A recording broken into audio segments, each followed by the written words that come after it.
What up? What up? What up? What up? What's going down, man? It's another day. Beautiful day. Exciting day. TikTok has been going dumb. I'm not gonna lie about it. And I believe I got a couple of people, upset. You know what I'm saying, with the podcast, with me. I mean, I know I do. I literally just had to I'm still in the comment battle right now with somebody on your fucking post right now. I'm in a comment battle right now with this chick on your post. Like, she went and made a whole nother video about what I commented and everything, bro. So, man, a whole video? You're gonna see it in your comments. Just go. You're gonna check it out in a minute, bro. I like your comment section though. Like, I have a field day with them fat chicks. I bet. But no longer. We ain't gonna hold nothing. What's up? What's up, Franklin Media? What's happening? Thank you for checking in from YouTube, our YouTube family, Facebook family, TikTok family. We appreciate y'all. We have set the internet on fire 2 weeks ago. It went crazy because Lil Terry have told the woman to stay in her place and shut the fuck up if she wants to be a good woman. You know what I'm saying? So that was my take, and we have a wonderful lady, author Licia, that's in the panel right now. You know what I'm saying? I mean, she don't have a smirk on her face because she's about to get ready to she gonna feel like she could throw some little punches, but we're gonna jab her back, We're gonna throw a little jab back. Well, we can't hear you. But yeah, so fellas, before we bring Lisa on, is there any questions you feel I'm saying to give her, and then we're gonna allow her to have the floor. We're gonna hear, because that's what one thing females do not know how to do is listen. But we're gonna listen to the woman, you feel I'm saying? And then we're gonna go from there. All right. So what is it that you have on SouthSide? He said, man, you have been warned. Dude. Hey, Frank. Hey, you was on the panel last week, baby. But we ain't gonna do too much, man. Hey, Jay, we can't see you no more, but we're gonna bring her on. Miss Lisa. What's happening? You be starting. What's going on? Take it easy. Really? Okay. So, how y'all doing? Thank you for having me on the show. So let's get the pleasantries out the way. So we're gonna start with fat chicks and don't listen. That's how we gonna do that? Because that wasn't in the same category. Oh, okay. Like, so what he talking about was totally different than what I was talking about. Oh, okay. Well, you just said fat chicks. I was having a conversation about thickness and fat. Thickness and fat don't go together. Fair enough. I will give that. I was having a conversation about a fat chick on TikTok. She don't. That's a whole different ballpark. Oh, okay. I got you. Yeah. Okay, I got you. But we don't listen. I can agree to that. Nah. They starting already. Okay, I got you. I can agree to the not listening. Well, that's because y'all got these little youngins. The old ones don't listen either. Oh, the older ones. Let's not just say old. Okay, not just that. But that would be like me categorizing and say that all men are dogs or all young people ain't about shit. I mean, well, that's pretty much a synopsis. That's not what I said. That's not what I said. My boy said vintage. Because here's the thing. That's like lumping everybody, like all black people, we bad. That's not true. Some of us out here hustling legally. Some of us are handling our business. So you can't lump a whole species in together. Like you can't lump a whole race in together. Well, since we're on the subject of listening, I do have a question. Please. For the ones that don't listen, how can you protect something that don't listen? You can't.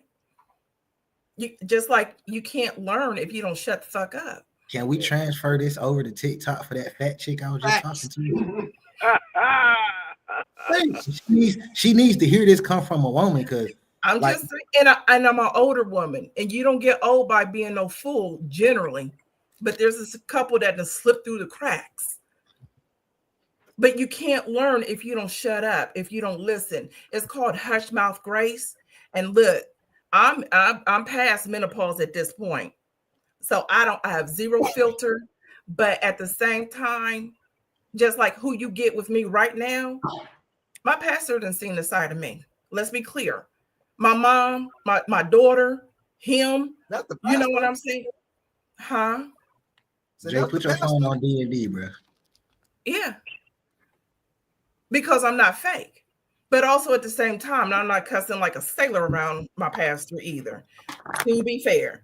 But again, you can't learn anything if you don't be quiet. How you gonna learn? Tell that to Well- your fellow sisterings. I hope they listening right now. Like, it didn't come from us. It came from Miss Lisa. It came from me, and I said what I said, and I stand on business. Shut the fuck up so y'all can learn. That's what she said. There you go. She Well, said okay, it. I'll give you that. I will give you that one. She said it more layman's term, but I'm gonna give it to you niggerish. Shut the fuck up so y'all can learn something. And niggas, that go for you too. You did. So look, so I'm gonna break down what I said last week, and I know that you want to respond to it. So yes. Oh Lord. And I got pencil, pen and paper. So as you're talking, I'm gonna take notes so I can respond. But I'm listening right now. I got my listening ears on. So this is what's been said from women that don't understand the back end, right? So the back end is good women or a good woman or being a good woman, right? But the front end is I need a good man. A man don't know how to be a good man, or there's not too many good men out there, right? Now, my thing was, as a good woman, she stays in her place and shut the fuck up. And how I break that down is, as a good woman, we got to look at it as we're modern and back in the day. Back in the day represents a style of how a good woman acts. Back in the day, a good woman is what most women is now I wouldn't say afraid to be, but I wouldn't say shy. They don't want to be it. And what I mean by this is submissive. They don't know what submissive means. These women don't know what submissive means. So break down submissive, right? Submissive is being under a command, like a covenant. That's what submissive means. No, you're up under some type of leadership. You do whatever the fuck I say and don't question it. That's what submissive means. That's been submissive. That's literally the definition. I might have said the definition a little differently, but literally that is the definition: being under someone else's will. That means you do whatever I say and you don't question it. If I tell you to have that plate done when I get home, we can Google the definition. You have that plate done when I get home. The English definition, if it helps. But I just broke it down in layman's terms. I'm still listening. Go ahead. I'm listening. She been sarcastic, but we're gonna flush it though. You know what I'm saying? Okay. So now we have the regular dictionary definition. Ready to conform to the authority or will of others. That is the dictionary's definition of submissive. So that means you shut the fuck up and do what I say and don't question it. That's literally the dictionary. That's the dictionary's definition. Not mine, not Terry's, the dictionary. And I don't know who wrote the dictionary, but that's what that man wrote in his book. Mm-hmm. So okay, so you want me to shut the fuck up and be submissive. so you can lead. Is that where we're going with this? But where you lead me to? Yeah. What was the question? You want me to shut the fuck up and be submissive so you can lead? That's where we're going with this. So no. So the context of the whole thing is women always say what they want, but they don't know the back end story of getting what you want. So a good man versus a good woman, a good man, you know what I'm saying? A good man nowadays is not going to be challengeable. They're not going to challenge you. They're not going to motivate you. They're not going to push you. They don't really care. Whatever you say goes. Nowadays, that's what a good man is. I get my way. You feel what I'm saying?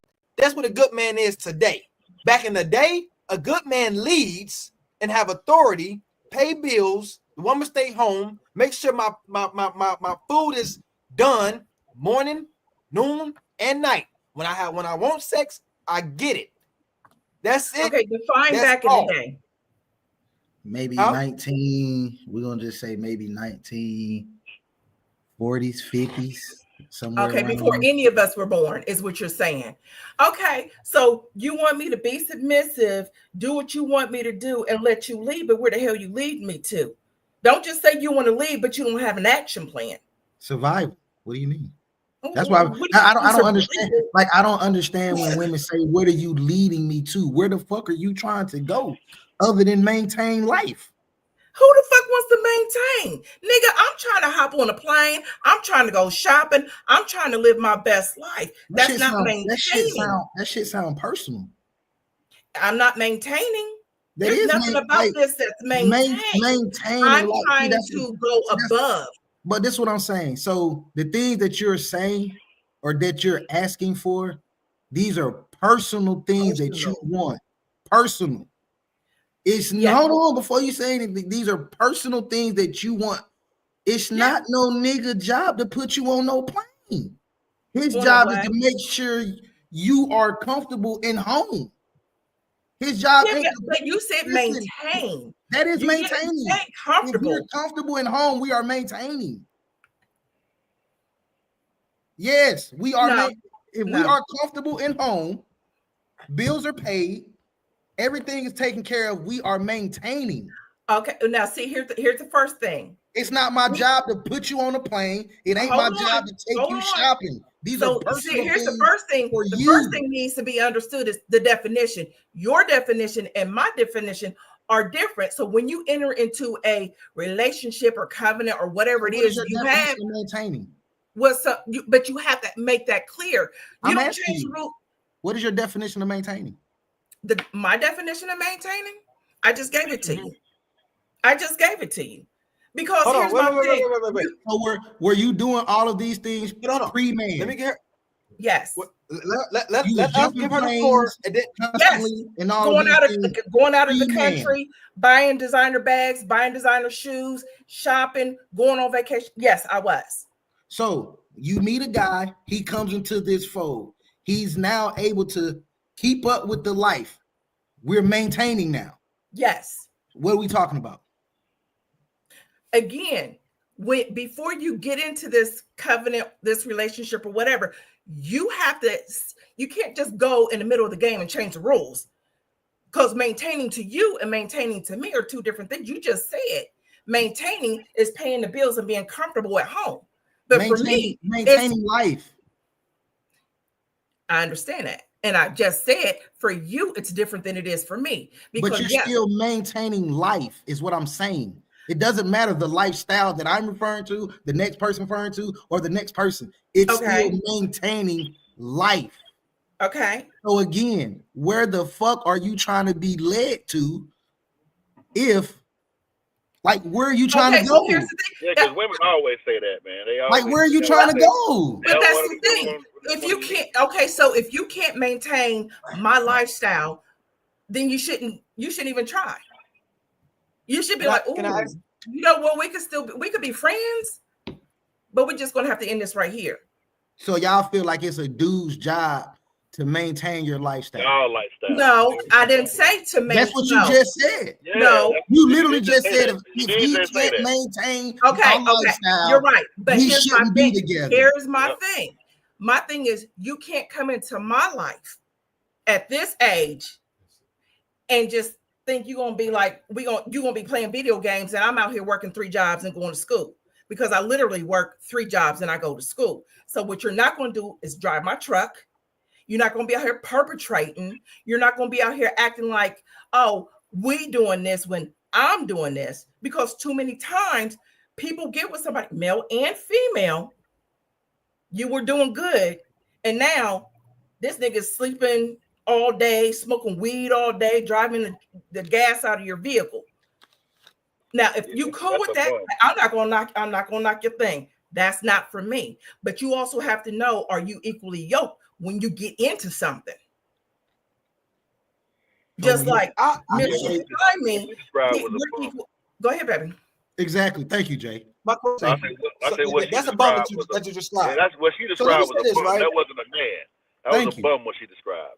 We're not talking about bums. We're talking about qualified upscale men.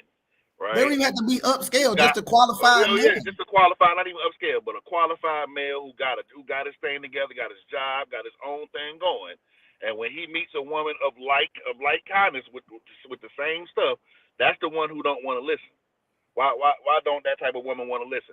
Basically, a woman of power. When I say a woman of power, a woman who got her own stuff. These are the ones that don't want to listen. Not always. So let me break it down, right? Not so, always. Oh yeah. No. Because y'all tend to think that y'all got it already. And if anybody comes lacking, or if anybody doesn't do what y'all want them to do, or how y'all want them to do it, then they're not the man, or they're not this, or they're not that. And yeah, that's how everything goes. No, we're not all like that. Am I like that? No, you're not like that. We're not all like that. Now, am I opinionated? Oh, definitely, I'm opinionated. But I am not. Even with that, being opinionated as a good woman, just being opinionated. Again, so we're just gonna keep this scenario going. You meet said guy. This guy is quote unquote, as you say, equally yoked as you are, as far as being able to maintain the things that you already have established. He has the same thing established. Mm-hmm. Not trying to be a smart ass. At what point do you think your fucking opinion matters? It's going to always matter. See, that's the problem. We just read it. That's the problem. So how can you say you're submissive and you want to give your opinion? She can still have an opinion. No, that's not the definition of submission. No. She can still. That is not the definition of a. But listen, we just read the definition of submissive. He's not listening. I'm listening. Listen to what I'm trying to tell you. The definition. Listen, okay, definition. That's awesome. Bravo, definition. Listen, she can still have an opinion. She's gonna give me her opinion. We're gonna talk about it. At the end of the day, I'll make the decision, but she can still have her opinion, and I'm not going to dismiss her opinion. I'm going to listen to her opinion. That doesn't mean we always agree. Yeah. But we talk it out. Yeah, that's what a good partner. That's a good partnership. That's what a partnership is. So I think y'all missing. I think y'all missing. Okay, I'm not saying it's in a direct form. Submissiveness is not a partnership. It's not a partnership. What I'm saying? Yes. That's not a partnership. It's not a direct form. Mike, let me say this very quick, Mike. When we talk about people in general that make statements of I need a good man, but not knowing what a good woman is according to society, right? So if you're looking for a good man, right, to this day, don't Miss Franklin, don't you challenge her? Don't you let her know what needs to be changed? Or don't you let her know sometimes of how you your thoughts on like if she's messing up or the motivator, the pusher, that she can improve like on, not scared to or his expectations. Not scared to be like that. Just go from the yes guy to the no guy. You're not afraid to do that, right? No, but that's the thing that happens during the conversation. No. I don't walk in like I ain't trying to hear nothing you say. This is what's gonna happen, because that's just gonna mess up the rest of my day, my life at that point. I'm gonna listen. We're gonna have a conversation. A lot of women, these days don't want to have a conversation. They want to push dude around, but that's. And if the dude puts up with that, that's on him. Nowadays, a good man is push arounds. That's a good man to most of these females. I agree You know with what I'm saying? That's a good man. But the thing is, they don't know how to be a good woman. Wait, no. That's what I was getting ready to say. If you're not that dude to be pushed around, and you're in this relationship, you in the wrong relationship. Right. But that's who they consider the bad guy. That's challenging. That's on them. And I think we're talking about most women. I think he's talking about most women of today, right, Terry? He's saying a general women. I'm just breaking down. We ain't talking about the old. We ain't talking about the old school woman. We ain't talking about the old school woman or your wife per se. You know, we talking about the new age. We just talking about in general. Right. That's what I meant. That's what I was saying. See, if she's coming in like she gonna push you around, that's the wrong relationship. And I'll ask this question too. When you hear most women say they're a good woman, who the fuck is gauging that? Right. Other than their sales. Most women today, other than their sales, who is gauging them? They're not. They're gauging themselves. Yeah. They're gauging themselves, right. Yeah. So by them gauging this on them, like by them gauging this themselves to say, hey, I'm a good woman, blase skip. At what point do these same women get to look at a man and tell that nigga he ain't no good man? Exactly. But you have to, most women, sorry, baby. I was just saying, we're agreeing. We're all saying the same thing. Most women think that I'm a good woman because I know how to have good sex or I have a job.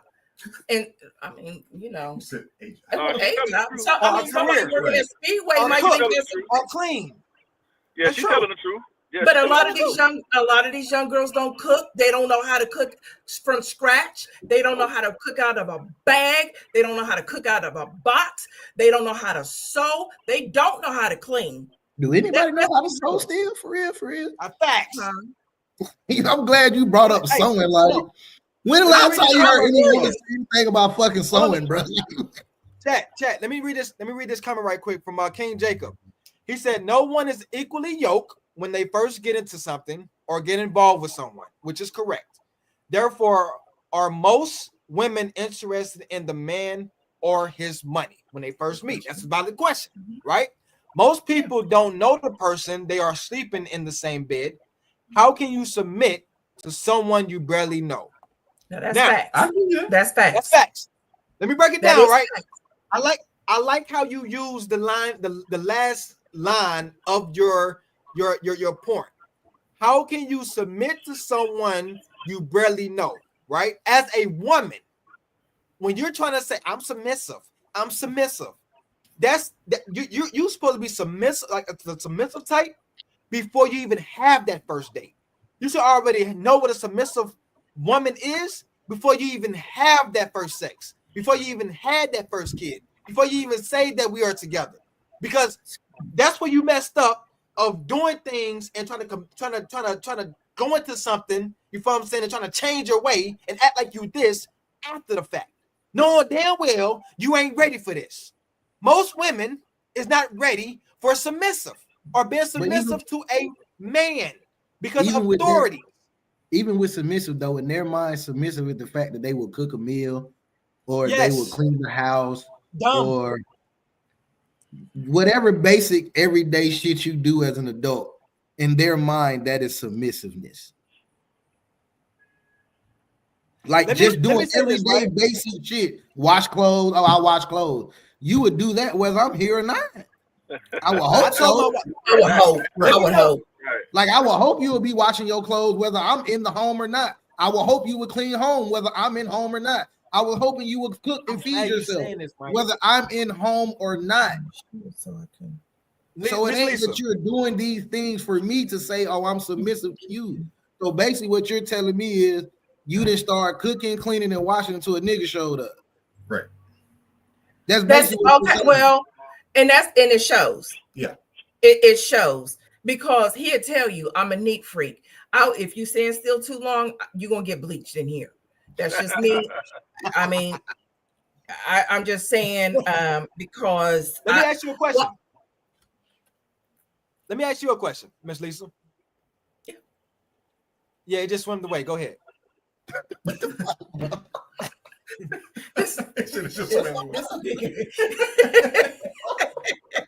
He's like, when I be trying to talk, man, when I be trying to talk, it's dead.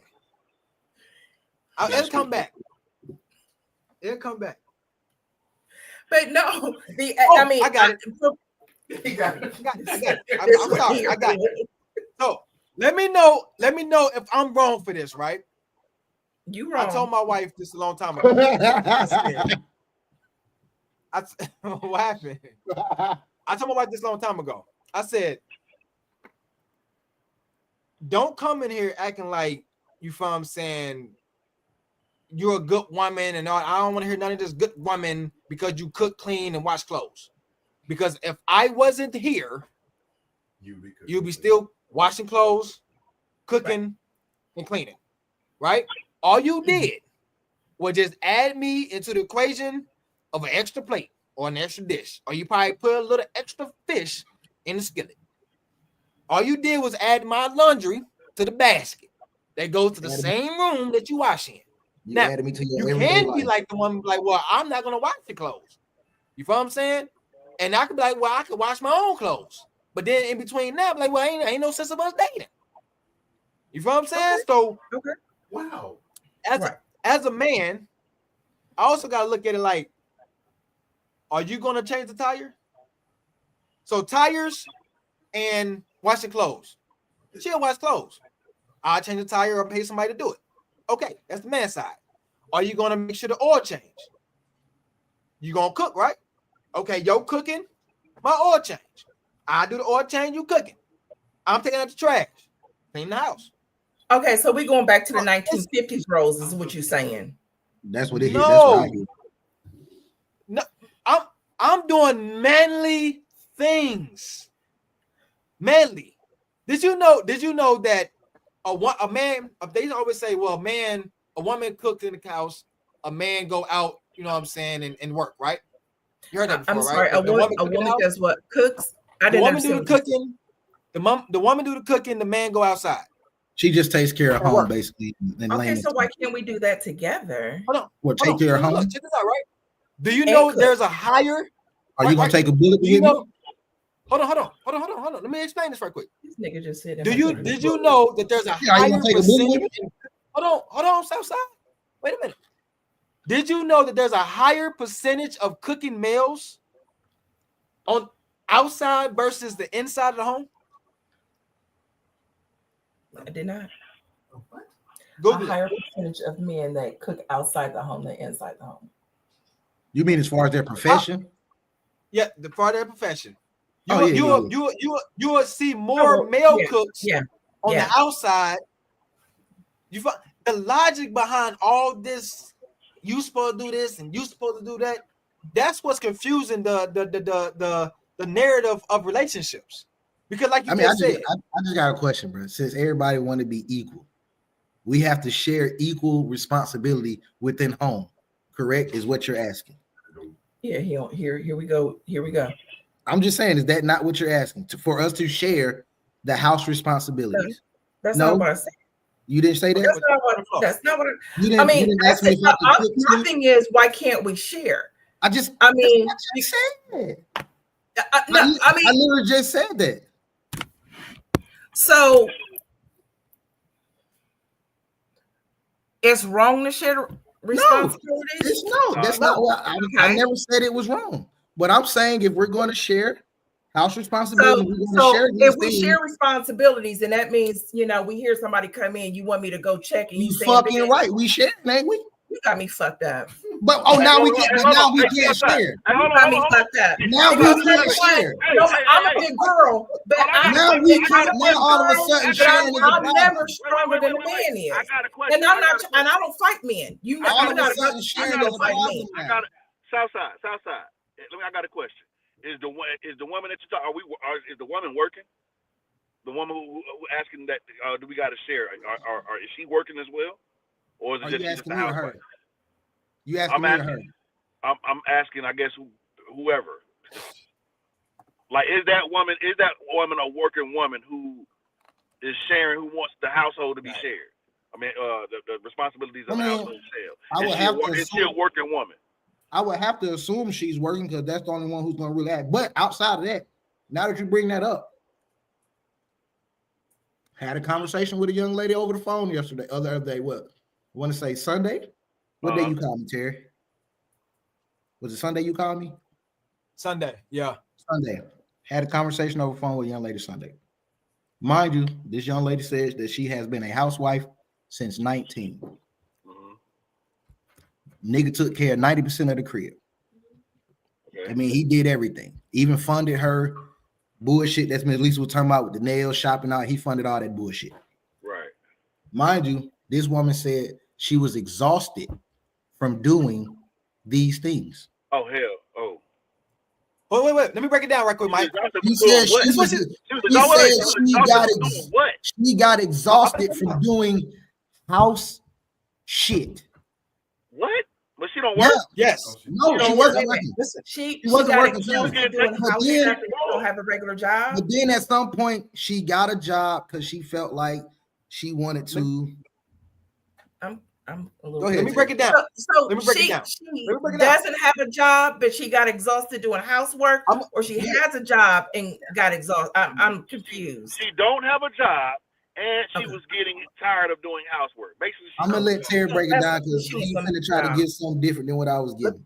But that's some young girl stuff right there. This is what happened. She was married for 20 years, and she was the submissive. The real submissive woman.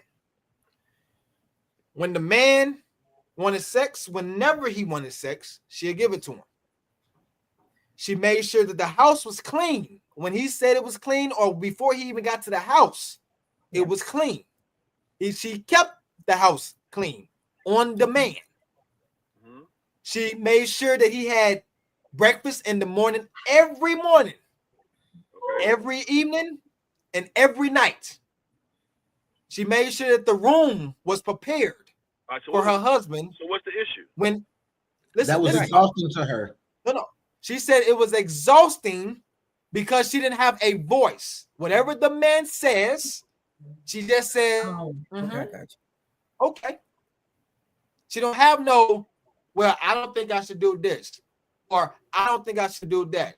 I want to go out. I want to go chill with my friends. I want to go on a vacation. She didn't have that type of voice. Everything was, it was whatever the man says goes. Okay. And she did that for years until she decided, it was 3 years ago. Okay. She looked on Facebook. Didn't know nothing about social media, nothing like that. She's 41 now. So obviously she woke up at 38 years old. She was under this covenant for so long to the fact that social media changed her perception of how a woman should act and be treated. So now, hold on. Well, now she wants to go hang out with friends. She wants freedom. She feeling herself because she have a voice now. You feel what I'm saying? She have an attitude now. And then she said this. She's the breadwinner. She likes the fact that she's able now to be in control. She likes that now. But she's not in control of nothing because, mind you, he still pays everything in home. She pays all the bills. The only thing she has control of is being able to do the necessary things for herself as an adult. Okay, but here's my thing. This is me. And again, I'm an older woman. You cannot base who you are as a person on this social media mess. She just did. And what society says, because they'll get you effed up every time. You have to know. And if you don't know who you are, baby, you need to spend some time by yourself and figure out who you are. Because my thing is, you watching social media, that ghetto ratchet shit is not cute. Going outside in pajamas is not cute. In a bonnet, that's ghetto. But if you pay attention, it depends on. Sometimes it's sexy though. Sometimes it's sexy. It's You not. know what I'm saying? Sometimes it's sexy. What the fuck? What's sexy, nigga? A bonnet? Thank you. Nothing about A bonnet? Nothing I'll about reach to this camera and punch you right now, and then you gonna say a bonnet? Man, what? You tweaking? You tweaking? I'm just And saying. I love a ratchet. I love a ratchet chick, but You nigga, that can't bonnet go shit. according. Fuck no. You just can't do that, and you got to pick and choose your friends carefully because they'll lead you astray. They have you out here fighting in the street, getting your weave pulled out, getting your fingernails tore off, looking a plumb fool, posting it, filming, and it's supposed to be your friend, but they got you all. I'm getting everything. Come on now. But see, that was the point I was making when y'all say, "Where are you leading me to?" He was leading her down a good path because you were well kept. That wasn't good enough. But there's nothing like having your own money. So if you do decide, so what let me ask you this. So what if I decide, okay, you know, I'm a housewife and I'm doing all of these things, and I decide I want to surprise you and take you to Aruba. I'm gonna need a job for that, because if I'm asking you for this payment every month, you're going the same exact payment every month. So you're gonna get a little suspicious, right? It depends on how you go about it. Yeah, how it's broken down or how it's treated. But I'm It's always how you go about things. Because it's a way you can it's a way you can finagle that money without him really questioning where it's going. It's all about how you do things. If it's a high enough payment, it's not. No, I mean, I don't know if you've been to Aruba, but baby, it's not cheap. It ain't expensive either. Depends on your perception. It's not expensive either. We just going to Aruba. It depends on your. Okay. See, this is where shit get iffy, because now they're trying to. It's not cheap, but it's not expensive either. You see what I'm saying? They're trying to what? Like a trip to Aruba is just a trip to Aruba, but when you start trying to throw in all the extra whoop de whams and whoop woo woo, the unnecessary shit, that's when it becomes expensive. No, not necessarily. No. Have you been to Aruba? Yes. Okay. Where'd you stay? Right. Oh, it also depends on where you stay. This is where it comes. That's what I'm saying. Well, I mean, for example, I'm 55. I'm not trying to stay in a family-friendly resort where at 7 o'clock in the morning I hear kids running up and down the hall screaming. So that does make a difference as well, baby. You gotta keep that in mind. That makes a big difference. This is what I'm saying. This is where niggas get picky. This is the point I'm making. This is the point. You just proved my point. Niggas is too picky sometimes. It's not called picky. It's called standards. It's picky. It's standards. Well, hold on. A nice hotel is a nice hotel. How is that a bad standard because you stay at a nice hotel? Just because kids are there. Because I don't want to hear somebody's kids run around and something. Okay, that's being picky.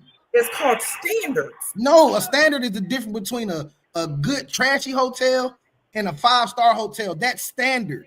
You hearing a kid yell or scream is being picky. No. That's not a standard. No.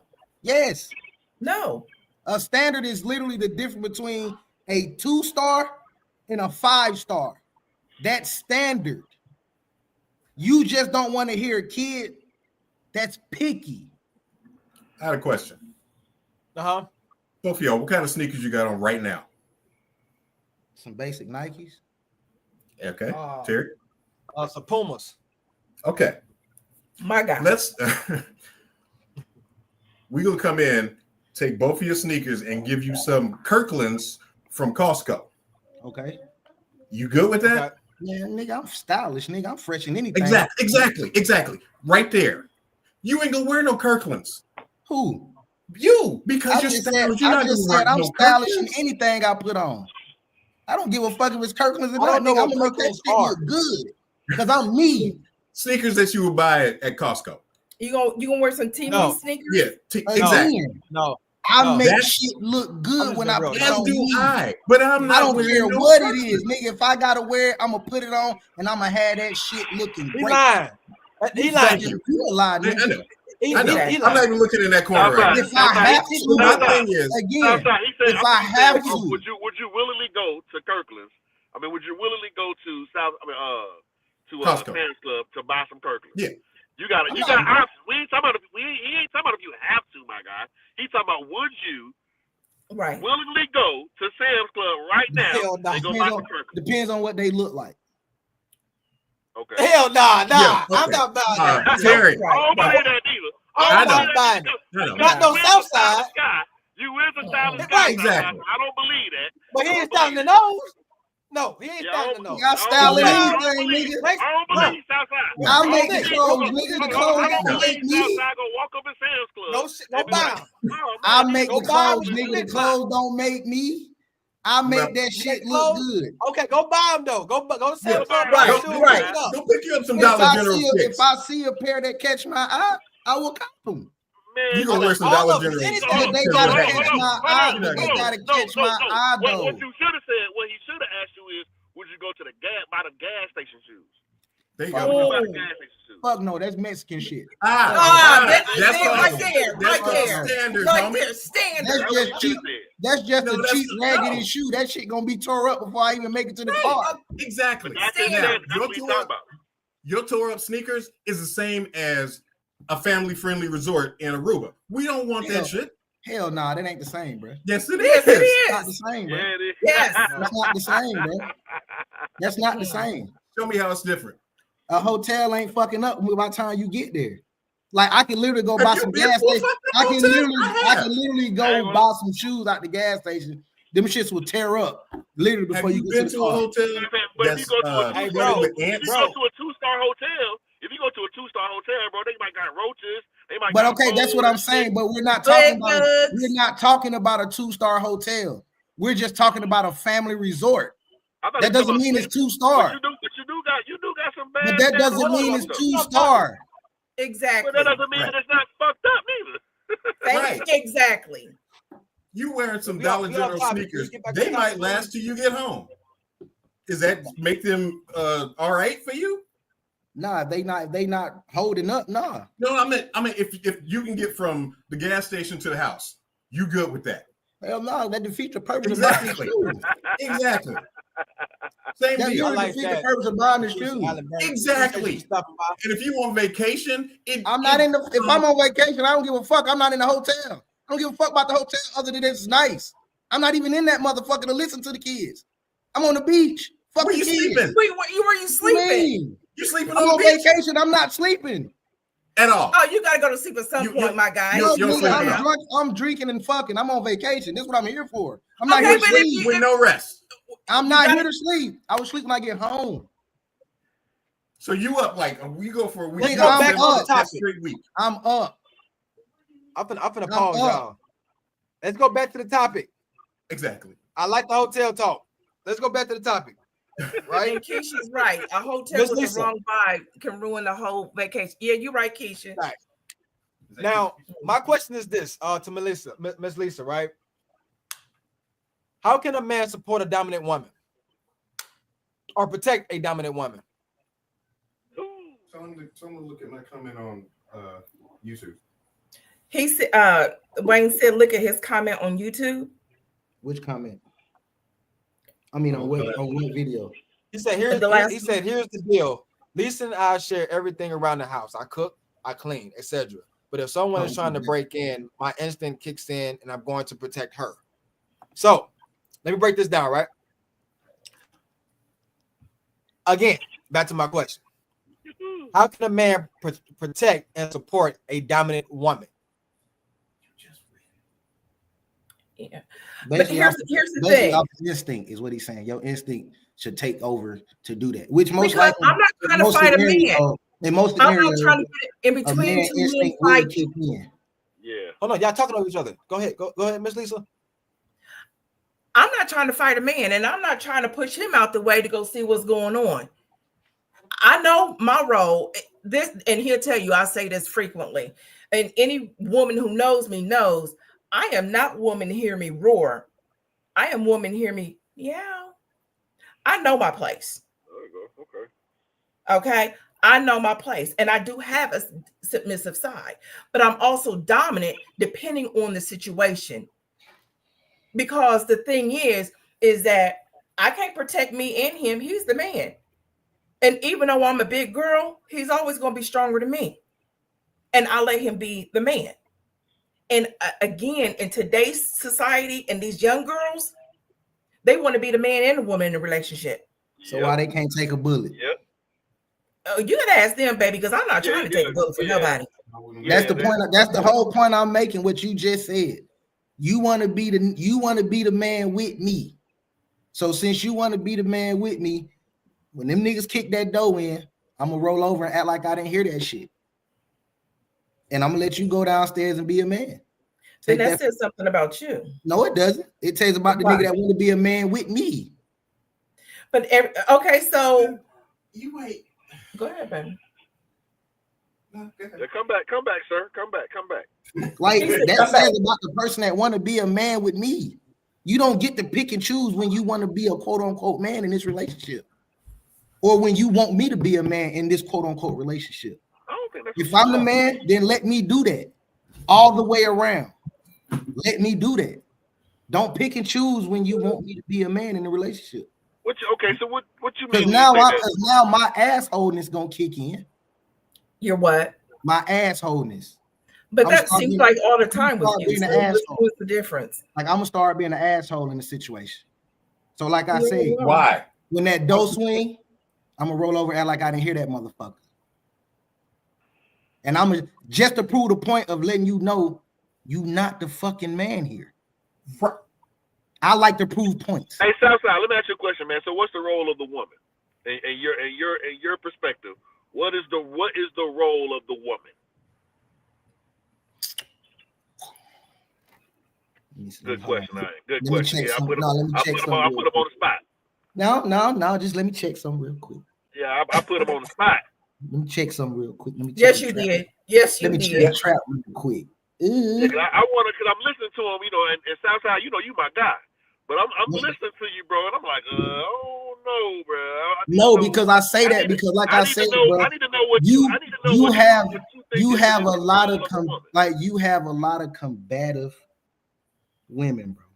And what I mean combative, when I say combative, it can be the simplest things. Like, hey, I seen some shit popping off outside. I think we might need to woo. You want to go outside and be fucking nosy. But instead of you taking heed to me telling you, hey man, it's going down outside, woo, you want to go be fucking nosy. Now you want to literally argue with me about being fucking nosy because I'm trying to protect, which is why I gave heed to like what's going down outside. First off, if something going down outside, we outside, I'm booking it in the door before you have a chance to say anything. But that's you. But I'm saying that's you though. But a lot of women are like that. But again, no, not in this generation. They not. You cut me off before I had a chance to finish saying that. And a lot of times, go ahead. No, go. I'm allowing you to speak. I'm sorry. Okay. And a lot of these little girls today, that's how they are, but that's because they learned it from their mother, or they learned it from their little hood friend, or they learned it from, because I'm a grandma, okay, and you got grandmas younger than me. Well, if how are you going to impart wisdom and you still young yourself? Right, and again, they don't teach home ec anymore. Y'all don't know what that is. He know what it is. Sewing. They don't teach a lot of the things that we learned in our age group. I took home ec. Okay, well, look at you. I give you that. I took home ec. But hush mouth grace is hard. And as someone who talks a lot, and as a writer, to just be, and you got two of these and one of these for a reason. And in today's society, and all this, whatever the heck that means, people want to be seen. Mm-hmm. Yeah.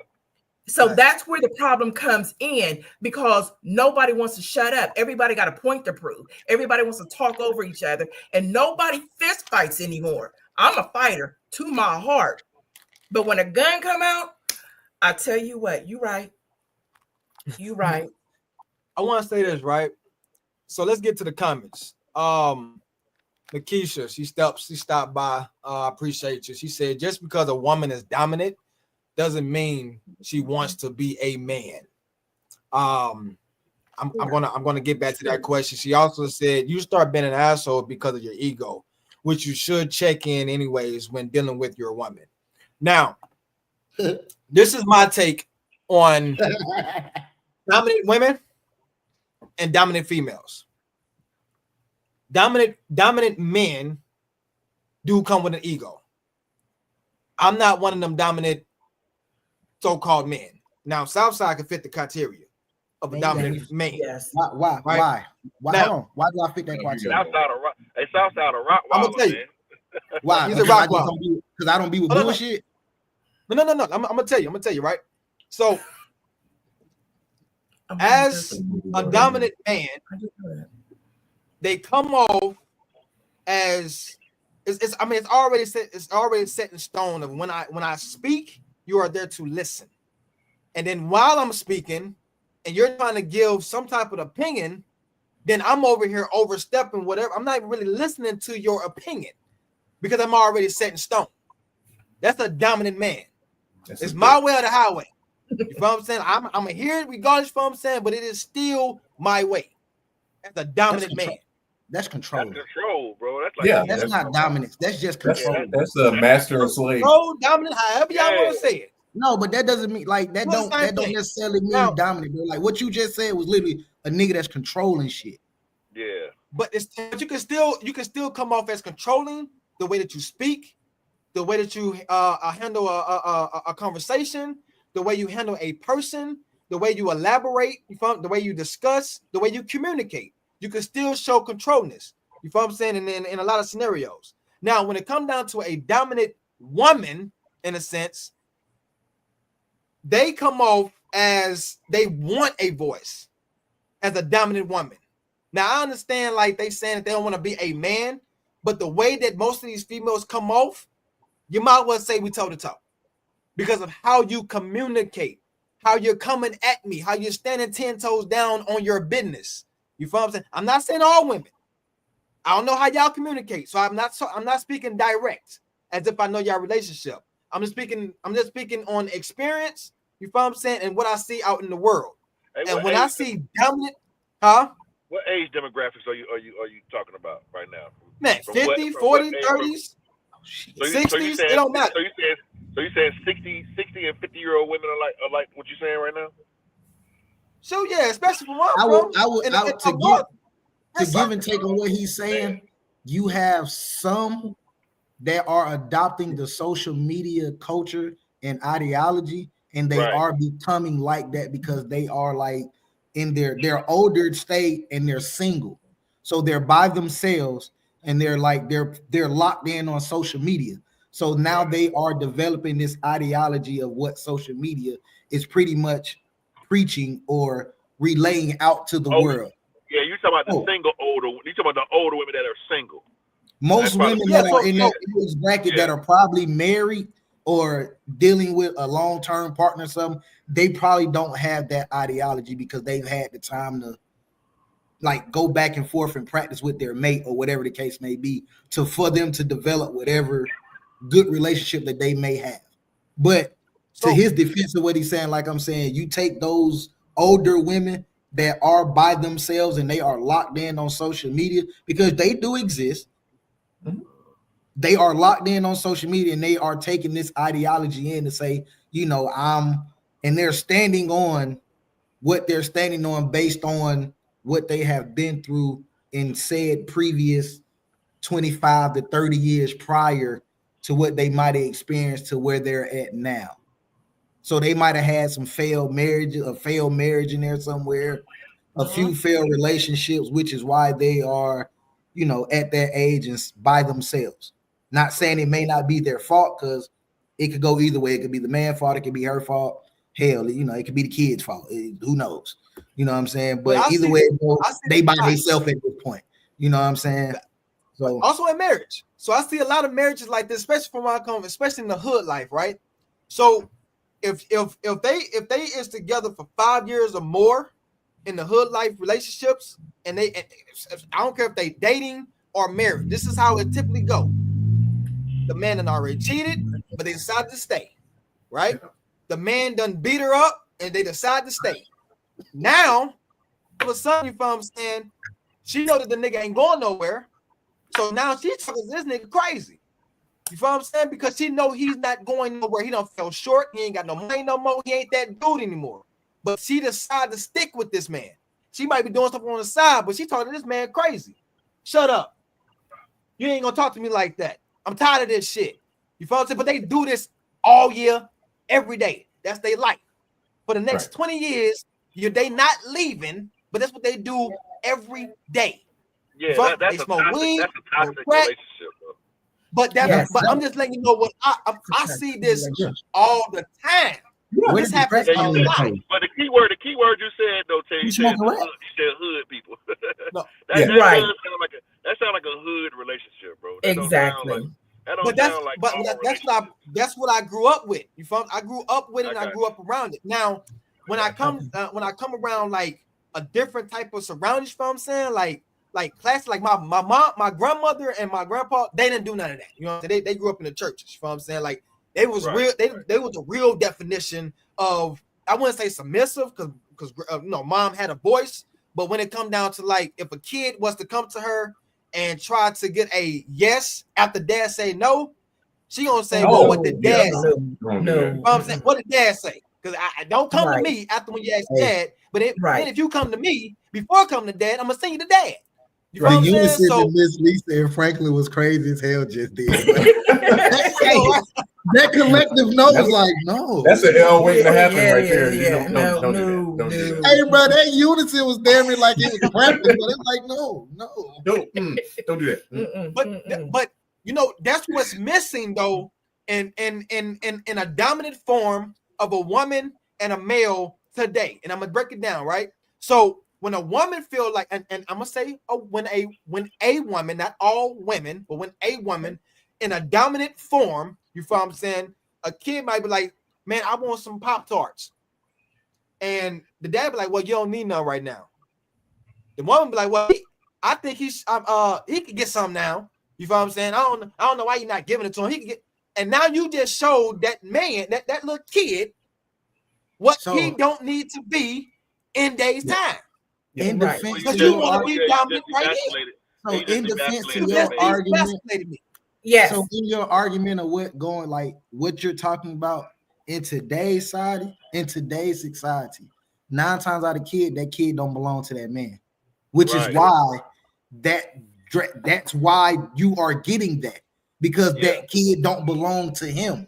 Right. I can guarantee you in most instances, if that's his actual blood kid, that shit ain't gonna fly. Yeah.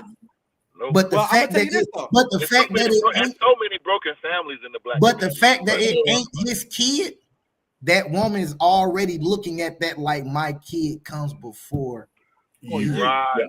But there are, that's a major problem in relationships nowadays too. The kid comes first in relationships. So that's where that pool comes in of like, when he be like, nah, bro, you done had 3 snacks, you good, and she come right behind him like, nigga, my baby can get what he want, and the kid got more power. The nigga stuck looking stupid in the house, like, right. But a lot of women do that, and the actual father is in the home too. Right.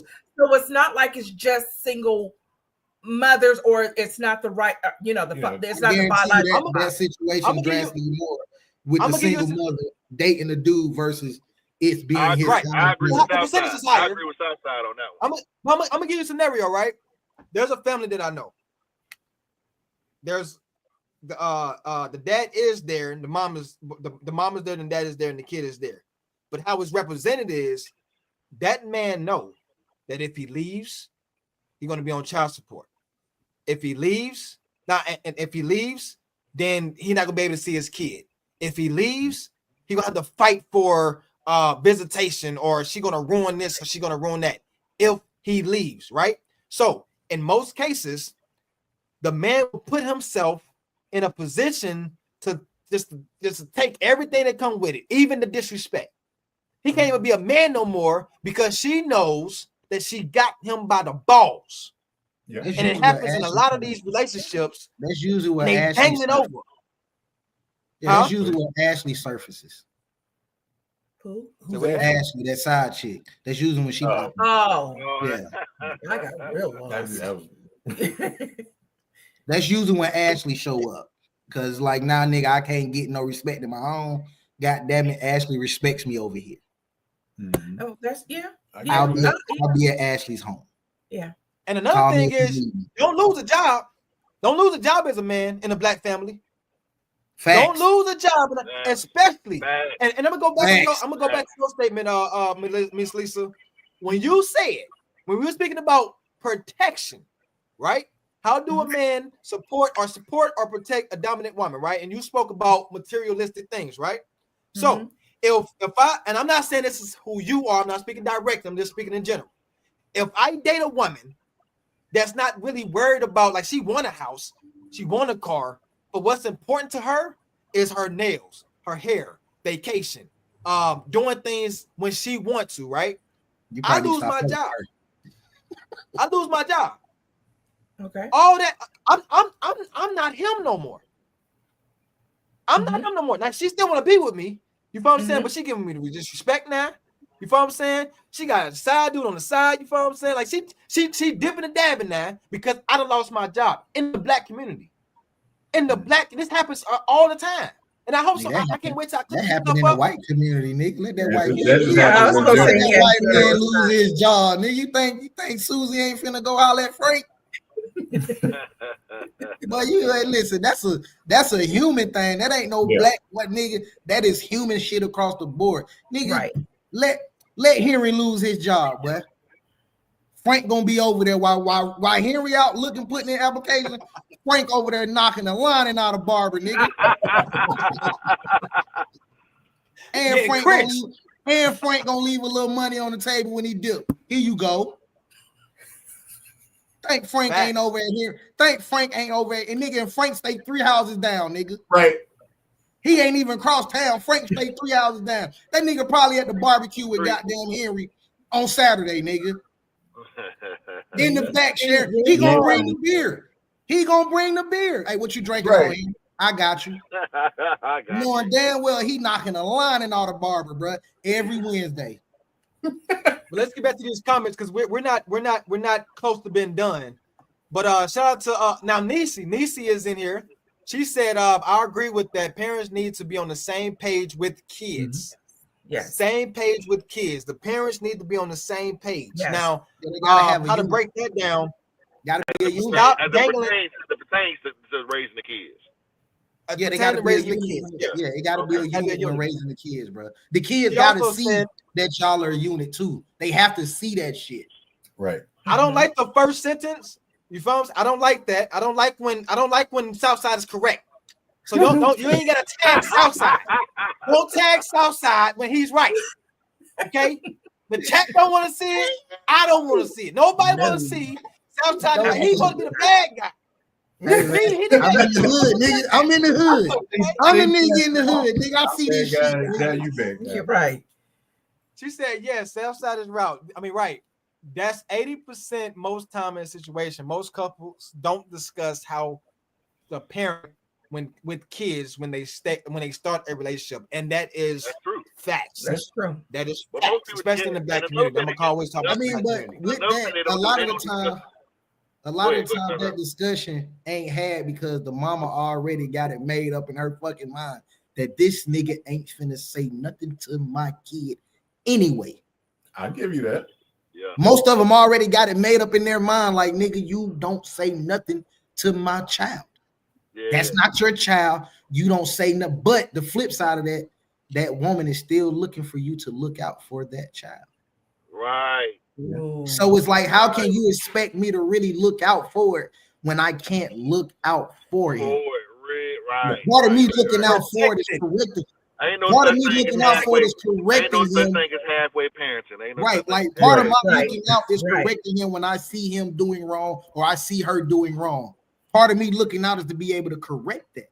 But I think that's the number one reason why I feel like black women, that there's a higher percentage of black women that are single because of that fact right there. Because of the fact that they put the kid first. The kid has more power in the relationship than the man do. So how can me as a man, as a protector, as a provider, as anything, come into a situation where the kid got more power than me? I ain't finna go down. You want me to protect that kid. You want me to take care of that kid. You want me to do all of these things, right? Except for raise that kid and rear that kid and correct that kid. You know what I mean? Because you don't trust my decisions or you don't trust my whatever the case may be, but you got with me though. See, it's a lot of different weird stuff that women be thinking, and I be like, man, it's not that they don't. It's not that they don't trust you. It's just they don't want to feel like they're giving up control. It's not that they don't. Clearly she trusts you enough because y'all in home together. Right. Y'all are living together. Y'all are living life together. So clearly she has some form of trust for you. Nigga, 9 out of 10, she probably listen to your ass. When you tell her to do shit or not to do shit, she will listen to you. So clearly she has some form of trust for you. She just, that's the only thing in her life she can truly control. Right. I can control this. Yeah. Once she give that up to you, what else do she got to control? The control factor is now gone. The control factor is now gone out the window, other than her being able to somewhat control herself. But things in her life, that's the one thing that her hand and stamp is on, and can't nobody remove it unless she wants to be removed. She don't want to render control, bro. Yeah, so that means they just go forever be single then. This is why I say what I say. When that fucking door get kicked, I'm gonna roll over and act like I didn't fucking hear it.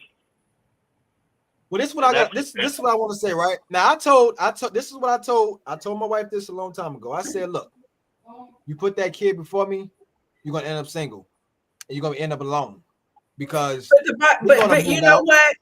The Bible does say that the husband comes first before the children. We know this. Right. Let me break this down.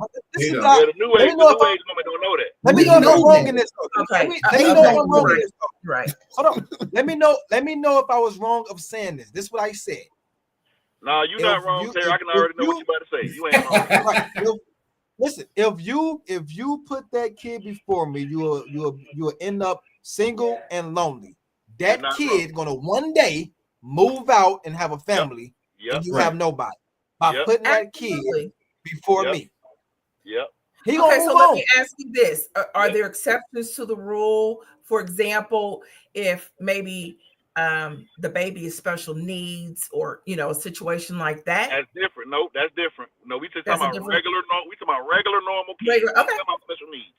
That's fair. Regular normal kids. I mean, even if the child is special needs, it still don't come before me, because nigga, I'm here with you, so that I know that now that I know you have a special need child, I'm just going to involve myself in the care of that child with you. Right. He still don't come before me though. Right. Okay. Yeah, I agree. No, I just now have to incorporate my life and center my life around how this child needs things, because I know it's a special need child. So now I have to structure my life in that form to go along with said child. That's fair. Well, I want to ask Miss Lisa and Nisi, and if Nikisha is still in, I want to ask y'all three this question, right? And this came from a woman, and I want to get y'all's point of view on this statement right here. It's two of them, so I'm gonna go one and I'm gonna go two, but I'm gonna allow y'all to answer both. This is what she said. She said, men still don't get it. Shaking my head. That's fine. Men are getting everything they need and want from each other. Women are self-sufficient and always will be. We good. What does that mean by a woman saying that?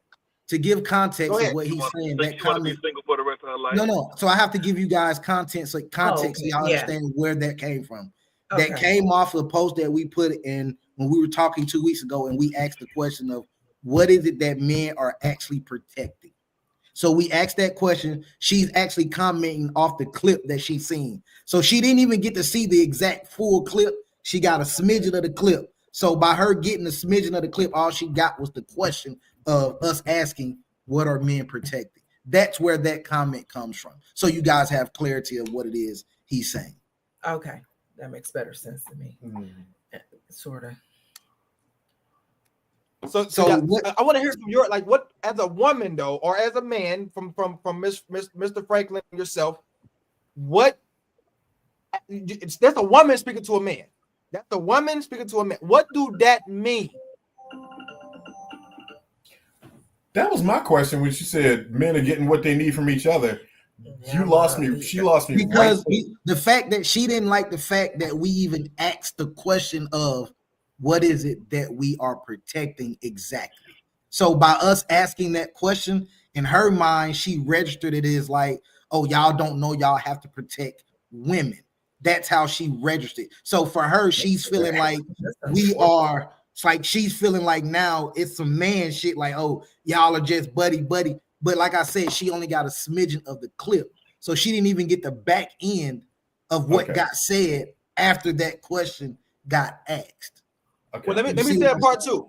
This a part two. It says if you are not aware, and she's speaking to a man. Okay. Now we all agree that all women is not the same, correct?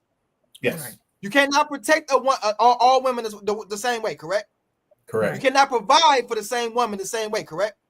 Yeah. Right. Okay. So part two is, if you are not aware of your role of a protector, then that means you require protection. That means you require protection because you lack strength and knowledge to protect. Because we don't know our role.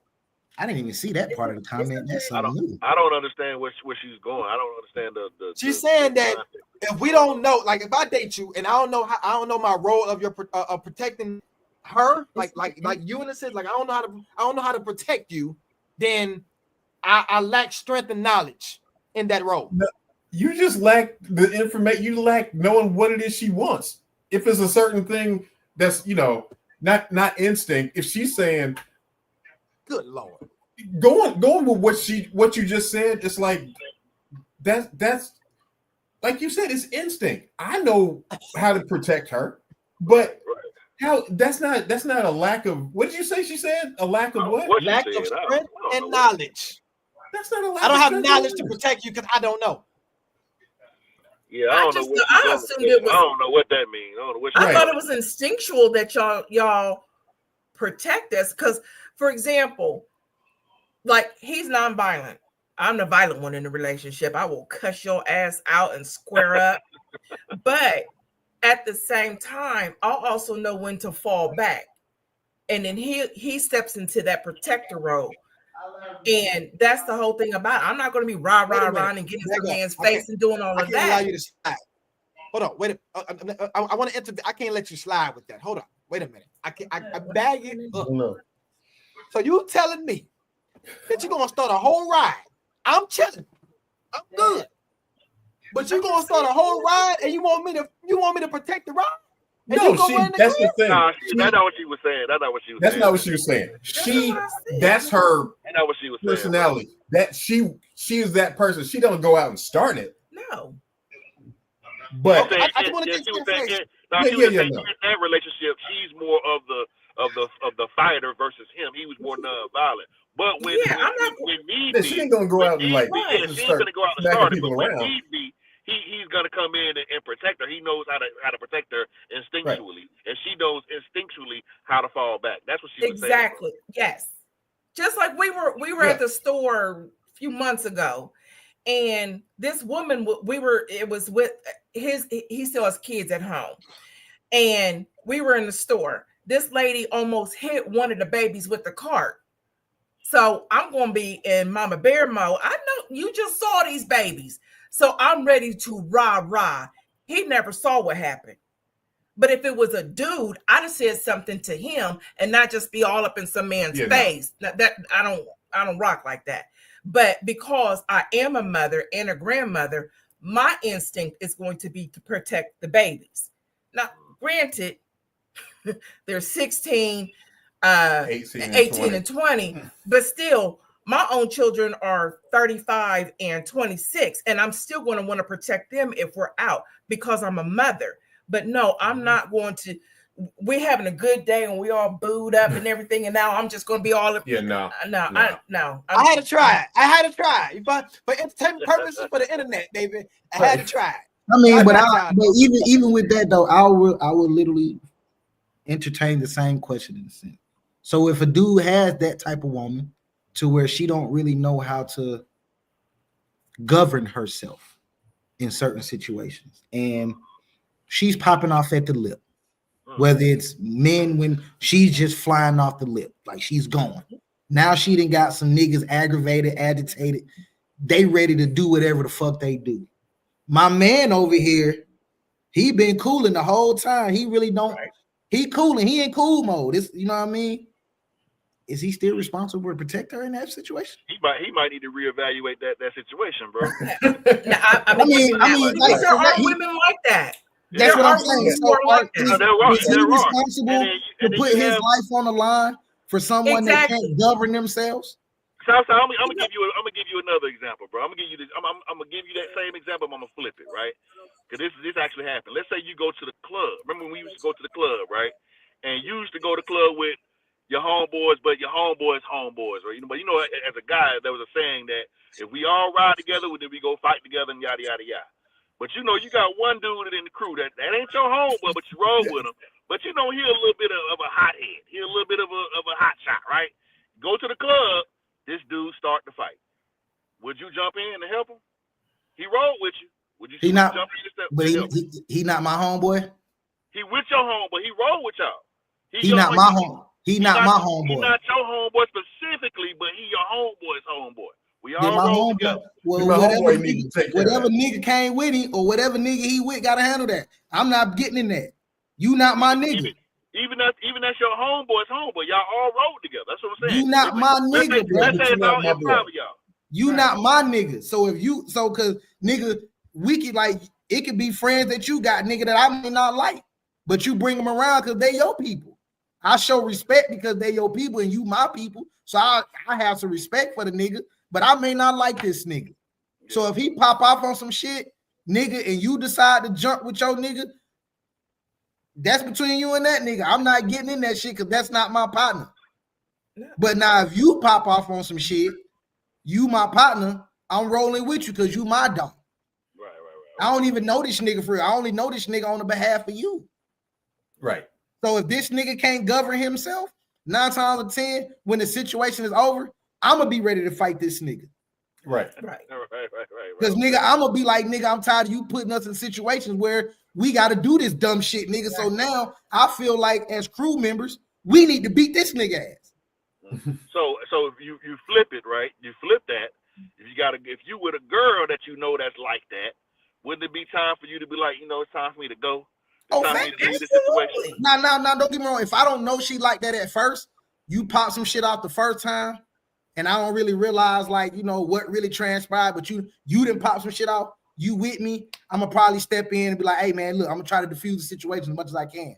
But now if this shit become a repeat pattern, every time we out somewhere, some shit popping off around your ass. Right. Now I'm gonna start to recognize that your ass the fucking problem. Right. Like I you couldn't be around me no more. But I feel like you will know before that even happens because you know the type of person that you're dealing with. Because that's the part of whole dating is about. When you're dating someone, you're getting to know that person, and so you know a hothead when you see him. It don't take a long time for you to know a hothead. It don't take a long time. It don't take a long time. It don't take a long time for you to know a ratchet chick. But what I'm saying, some people can be a hothead, but not be a hothead in crowd. She could just must be a hothead with me. You see what I'm saying? She may not do this. She may not do this shit out in public. She might just be head with me because you see what I'm saying? Some chicks are like that. So I might not know what your shit is in a group setting until we're physically in a group setting. You see what I'm saying? Like we're actually out, and it's a mass of people. You see what I'm saying? Now I can gauge you out in that type of setting to be like, let's see how see how this shit go. Like I say, the first time, cool, nigga step in, try to diffuse. Hey man, you tripping? Blase skip, like you need to calm the fuck down, whatever. We do it again. Second time, I'm probably gonna cuss you the fuck out. Like, hey, you do it the second time? Yeah, like I'm gonna cuss you the fuck out. As soon as I diffuse it and it's settled down, I'm going off right then. Well, don't be doing that. I'm with you, sir. I'm with you. I'm with you. He said he ain't wasting no time. And But I mean, look, you know, that's fair. My patience is a little different. Like I might give you that second time to be like, just to see. You could have had a bad fucking day. Who knows? This shit do exist. I had bad days to where niggas around. Like I done had bad days to where niggas around me, and that nigga, you might have just said some shit that I didn't want to hear that time, nigga, because I done had a fucked up day. I done spazzed the fuck out. It ain't had shit to do with you, nigga. Then you should stay home. I give and take on human error. Because we all are human. People do make mistakes occasionally. So I will give and take on human error. But nigga, you will see the pattern too. Like I said, like, so I can't just write you off the very first time because nigga, you could have just had a bad fucking day. That must be my age and wisdom. Because you got one time. Right. I agree. They got one time with me, man. One time. That's a certain discernment that I feel like we gotta have in order for things to change and get better. Because I'm spotting that thing out early. It ain't gonna take me 2-3 times. Fool me once, shame on you. Fool me twice, shame on three. I'd be damned if it's gonna be a 3. That's what I'm saying. I'm not gonna make it to the 3. Like I said, that second time, nigga, we out of there. I ain't gonna make it to number 2. You know what I'm saying? But, let me read this, guys. Nisi, appreciate you for standing in the chat. Correct. You know the person you dealing with, right? They will show you who they are in different settings. That's why when these different females pop off in these videos, the men already know who and what they are dealing with. Now, with me, right? If it's already, of course, it's already happened in the crib. You know what I'm saying? Like you already had a pre-show before any incident, you know what I'm saying, pop off. So when we go into a spot, not necessarily. If a woman is arguable and fightable outside, she's doing it in the crib. She's doing it in the crib. I'm saying she might do it in the crib, but you might have not had your show yet of in the house. You might have not. But if she disrespecting you in the crib, why wouldn't she disrespect somebody outside? What I'm saying is you might have not got that far with this female in home to know this yet. This is what I'm saying. You might have not encountered that. Like you might have not have encountered this part of her yet. Not saying it's not coming. You might have not experienced it in the crib yet. That's what I'm saying. Not have happened. It might have not happened yet. No. Okay. That's not what I'm saying. I'm saying before that even happened, you already arguable in the crib. So what I'm gonna do is I'm gonna talk to you. So you saying you and her are having an argument in the home, and then y'all went out in public? Is what you're saying? No, that's not what I'm saying. We dated 5 or 10 years, so I already got. Oh, see, that's what I'm saying. You're talking years in. So this is what I'm saying. I'm talking about. Yeah, I thought you're talking about like first date. Yeah, like a chick you just get, like you just met this chick a week or 2 ago, and y'all like you may not have seen this side of her yet. No. That's not this is what I'm saying as far as my discernment with people, because like I say, I might have not seen this side of you yet. And we might have been out in a setting somewhere and some shit sparked you off. You see what I'm saying? And you flipped your fucking wig. I don't necessarily know what might have flipped your wig, but something transpired around you that made you flip your shit. But like I'm saying, once I've diffused it the first time and it happened a second time, now I know this ain't just something happened. Now I know, nigga, it's you. But here's the other part of that. The other part of that is a lot of people are mentally unstable these days. So you know, sometimes it's anger issues, sometimes it's mentally unstable, sometimes they got multiple personalities and schizophrenia jumping off. And again, I don't even give you a full time. I give you half a time. I will leave you on the side of the road. I will leave you on the other side of the city. I will leave you in the state we're in if that's what it comes to. Because what we're not fixing to do in this day and age, when people are so volatile and ready to fight over, and again, I'm a fighter, but I'm not fighting a gun, to be clear here. And people are just ignorant. And then they want to pop off just because they having a bad day, like you said. So that's the other part that these are the signs that I don't like. And I don't give a damn if it's the first, the second, the 5th, the 10th, 10 years. I don't care. These are the signs that I don't like. When we trying to be cordial, and you pick up your phone, and the first thing like, I'm like, he calling me again. Or you pick up the phone and you just argumental about the littlest thing, and then you got the phone. I don't know why he calling me. You know what I'm saying? He want me to cook. It's already starting off bad. You follow what I'm saying? You call that chick and the first thing she say is, you calling me again? Bro, you hang the fuck up and get on. Not talking about in the settings. No, I'm talking about like in the settings. Like she might answer the phone when you're on a date. You feel what I'm saying? I see this when I be out, you know, so with my wife, whatever, and I'll be looking at the like people come out on dates. They submissive other will be like, they'll answer the phone and they just got to complain about something to have a discussion at the date. And then they'll talk about the goddamn what happened in that scenario the whole time they on the date. They on a date with somebody else? Right. Like I'm confused. No, like they're on a date with somebody else and they answer the phone when like they boyfriend or girlfriend call. No. You're not gonna say. So when I'm on a date with somebody, right? I'm on a date with somebody. The person I'm dating answering the phone. Okay. Something happened on the phone. Like we just sat down. Everything is good. We about to get ready. We order our food. Everything is straight. You answer the phone. My date did, and all of a sudden just tick you off. You get off the phone, and a 20-minute dialogue is about the goddamn phone call. Ain't got nothing to do with the date. Why she answering the phone in the first place? That's my question. That's rude and disrespectful. But that happens now. That's where the sign. I'm just giving y'all signs that's gonna just like if it ain't your kid calling, you gotta ignore that phone call, my nigga. Exactly. I give a take on your kid calling. I understand that. If your kid ain't calling, you let that motherfucker ring. Well, in my case, my kids are adults. Y'all gonna have to wait until we get off of our date. That's cool. That's because you got grown kids, but no, a lot of these shit they got teenagers, young adults. So it's like if your kid is calling, I give and take on that. But if it ain't your kid calling, there's no reason why you should be picking that motherfucking phone up in the first place. Especially when we're on a fucking date. Right. Yeah, that's my boys call. That's just date etiquette. Right, I'll call you back. Like that's date etiquette, bro. You just don't answer the phone. Yeah. You let that motherfucker ring out. I want to ask you, and if Nisi is still on the panel, I'm gonna ask her and you as a woman, right?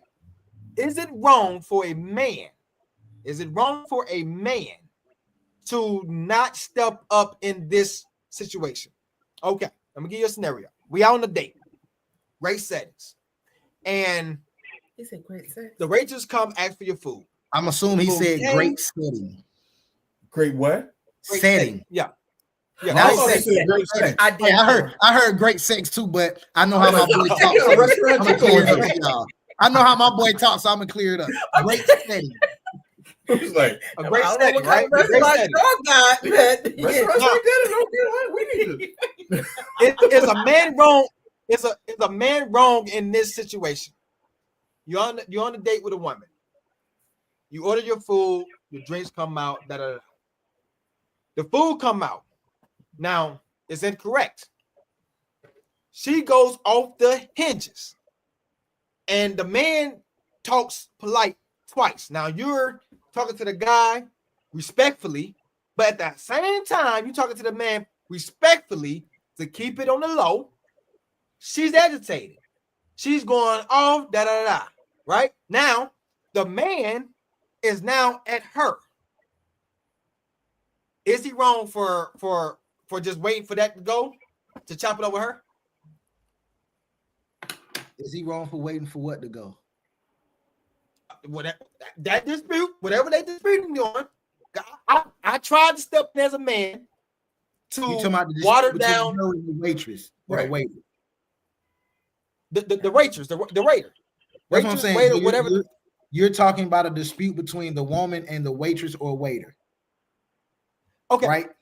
Because are you saying that you as the guy, food gets messed up and you're like, you talk to the waiter like, hey, this is messed up, blah, blah, blah. While you trying to keep it cool and everything and get it taken care of, she's going off.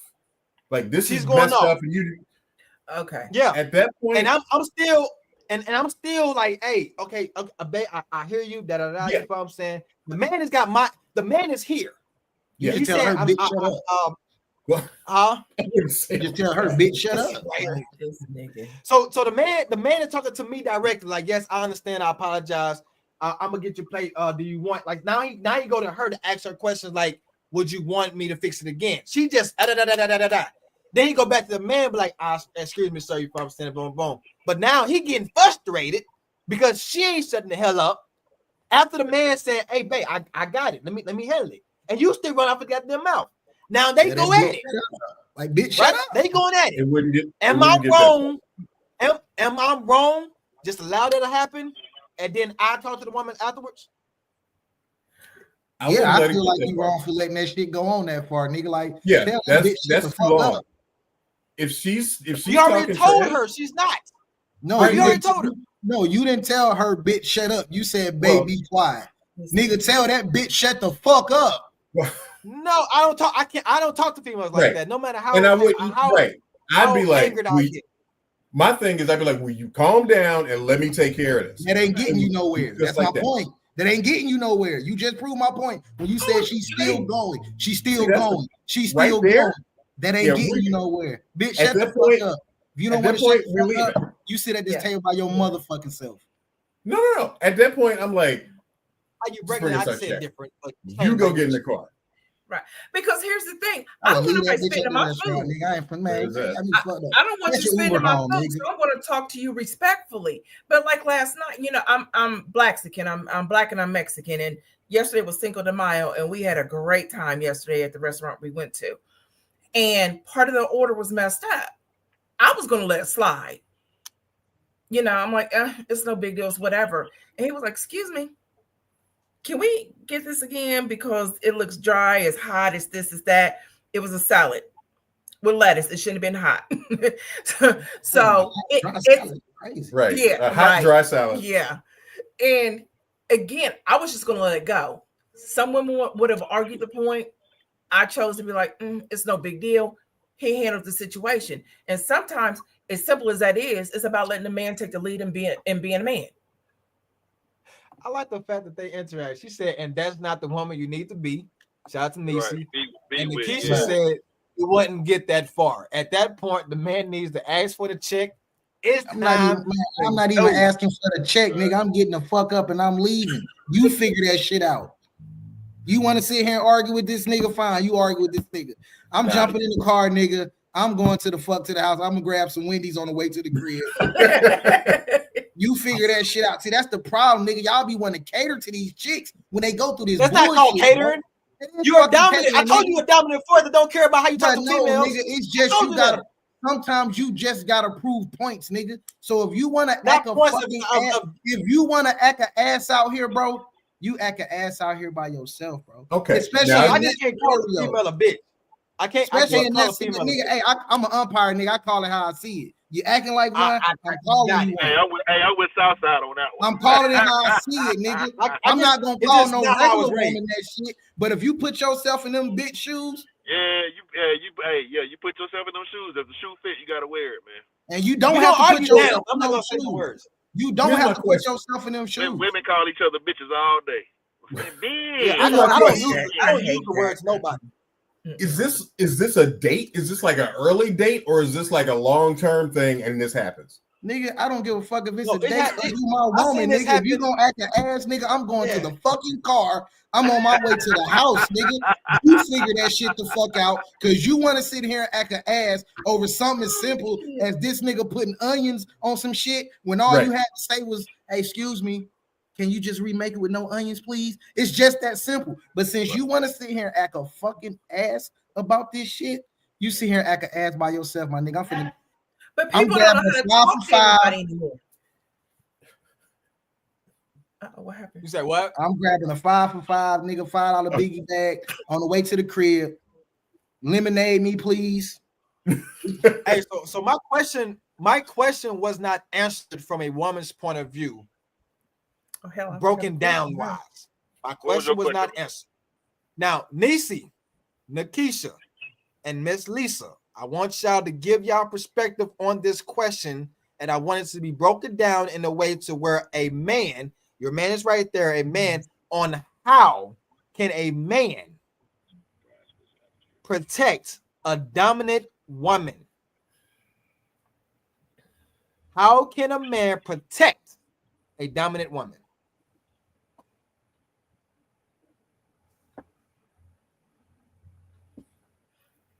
Hell if I Do you know Nisi? Southside, do you know Nisi?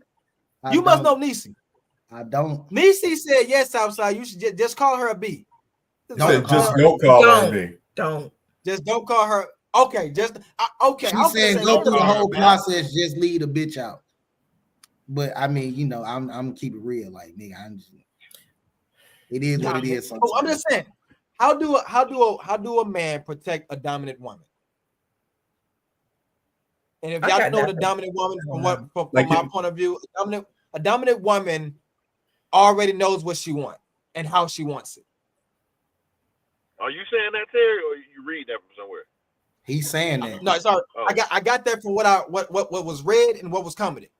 So a dominant woman already she have her house, she have her car, she knows her standards, her more whatever she wants out in life. She gets her nails done, her done, But how do you what does it mean to protect a woman?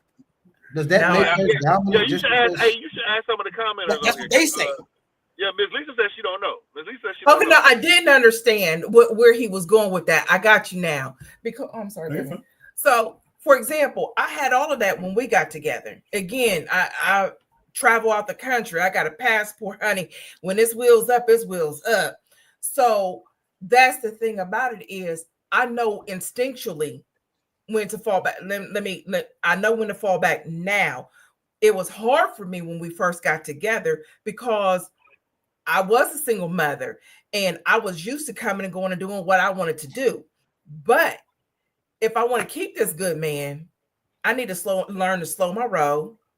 Maybe not sit the fuck down and shut the fuck up, but because we do. That's basically what you gotta do. In some way. I mean, that's basically what it is, though. That's basically what it is. Respectfully. Hush mouth grace, baby. Hush mouth grace. That's different. Yes, it is. It's different. Definitely different than shut the fuck up. Exactly. And instinctually, because I am very opinionated, but sometimes it depends on the situation. Everything does not need a response. Everything does not need to have a snarky remark. Yes. And the thing about that is, again, I know when to instinctually have hush mouth grace and let him. What you laughing? Let me ask you this, Miss Lisa. How did you go about learning that though? Because one thing I heard you say is at first you didn't have that, but you grew into having that. So how did you grow into having that? Like, what did you have to do in order for you to allow yourself to learn that right there? Pay attention to him. And to realize this is a good man. He is everything I have ever wanted and prayed for and more in a man. So in order to keep this man, there are things I had to readjust. I'm not trying to be like your ex. I'm not trying to be like so-and-so and such and such, but to accentuate my good qualities. Because at this point in my life, baby, what you need? Because I can't be submissive. I can be. But again, like he said earlier, we share in a house. I work 3 jobs. I go to school. So I do need help sometimes. But when I get a free moment, I'm in here cleaning. Stand still. Stand still if you want to. Boy, you're going to get sprayed. You're going to get bleached hose down, sponges, and the whole shebang bang. But again, the thing is, keeping him is what is important to me. So I had to learn the softer side. That part right there, right? Protection.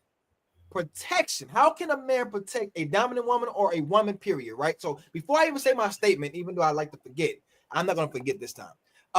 Nakisha said he can protect her by giving her the support and space to heal. A lot of women became that way through hurt and disappointment. Yes. You also have fans out here. They say, I agree with Elisa and yes, Lisa. So you actually got fans out here, which is great. Now, get to my point. You just made a statement saying he's a good man, and you just put yourself in a protection to protect my man. I'm protecting my man to stay with me now, right? And when your man came, you allow him to protect you by what? Leading. And in order for a man to lead, the woman would then have to listen, right? So if you was already in a dominant area in an independent lifestyle in a sense, and you allowed a man to come in and try to structure it and give it guidance, now you became a better woman. If you did not allow yourself to be that, you will be still the independent woman thinking that she's Miss Independent, which she was not. She was just hurt and miserable in the same sense. But at the end of the day, you became a better woman because you allowed that man. Do not tell no single woman they hurt and miserable because they gonna swear that's the best part. Exactly. And here's the thing. When I met him, I had gotten to the point where I was okay being single. I wasn't hurt. I wasn't miserable. I'm a grandma. I'm in school. I travel the world, and I got my girls, that I hang out with. And Keisha happens to be a good friend of mine. And thank you, Keisha, for being on here this evening. I appreciate you, honey. But that's the whole thing about it is I wasn't hurt and I wasn't miserable because I took the time to heal me and to get through a lot of that hurt and pain. So that's the main important thing that I heard her say. She said she took the time to heal her. Yeah. A lot of women get in these relationships who are like that. They're not healed themselves. Right, and they look to the guy to heal them. Exactly. And they look to the guy to heal them, and then they got this image of a guy of a specific guy they got in their head, and in reality, the guy that's in front of them is not gonna be that specific guy that they have in their head. They don't understand that. So my question is this, right? Well, let me say this, Ms. Nisi. She said every woman has things they need, but she has to find that right man. She said the man came with things she wanted and needed, which is dope. She said the man came with things she wanted and needed. But the thing is that I want to find out, right? What is a right man? What does that mean? It's almost saying it's a good man, a right man. What is a right man? Like so you just said that I was right independent, I wasn't miserable. Right man, I got that. But you just said everything was good. I'm a grandma. I'm this. Everything was straight. Boom, boom. Right. What made you date if it was not miserableness in your life? Like what makes you seek a man? Okay. Sorry, I was having a personal summer. I wasn't seeking anybody. When we met, I wasn't seeking anybody. We spent the entire summer together on a movie set, When Three Become One, with Mark Cummings. Shameless plug. But when we met, we hung out for the whole summer. We just had fun. I wasn't looking for anybody. He wasn't looking for anybody. And I was cool being by myself. But from the moment I laid eyes on this man, I was like, ooh, how he doing? I didn't approach him. But I was full on lust and in love. But again, it was important. You want to be friends with somebody first, because too many times it's like, hi, my name is Lisa. We bumped into each other and our clothes just fell off. Now you want to, after you done the hanky panky spanky, now you want to get to be friends. It doesn't go like that. We hung out for an entire summer before. And for me, a good man, my definition, because again, it's little young girls, a good man, all you need is a job. You can whoop her ass, but as long as you got a job, everything is okay.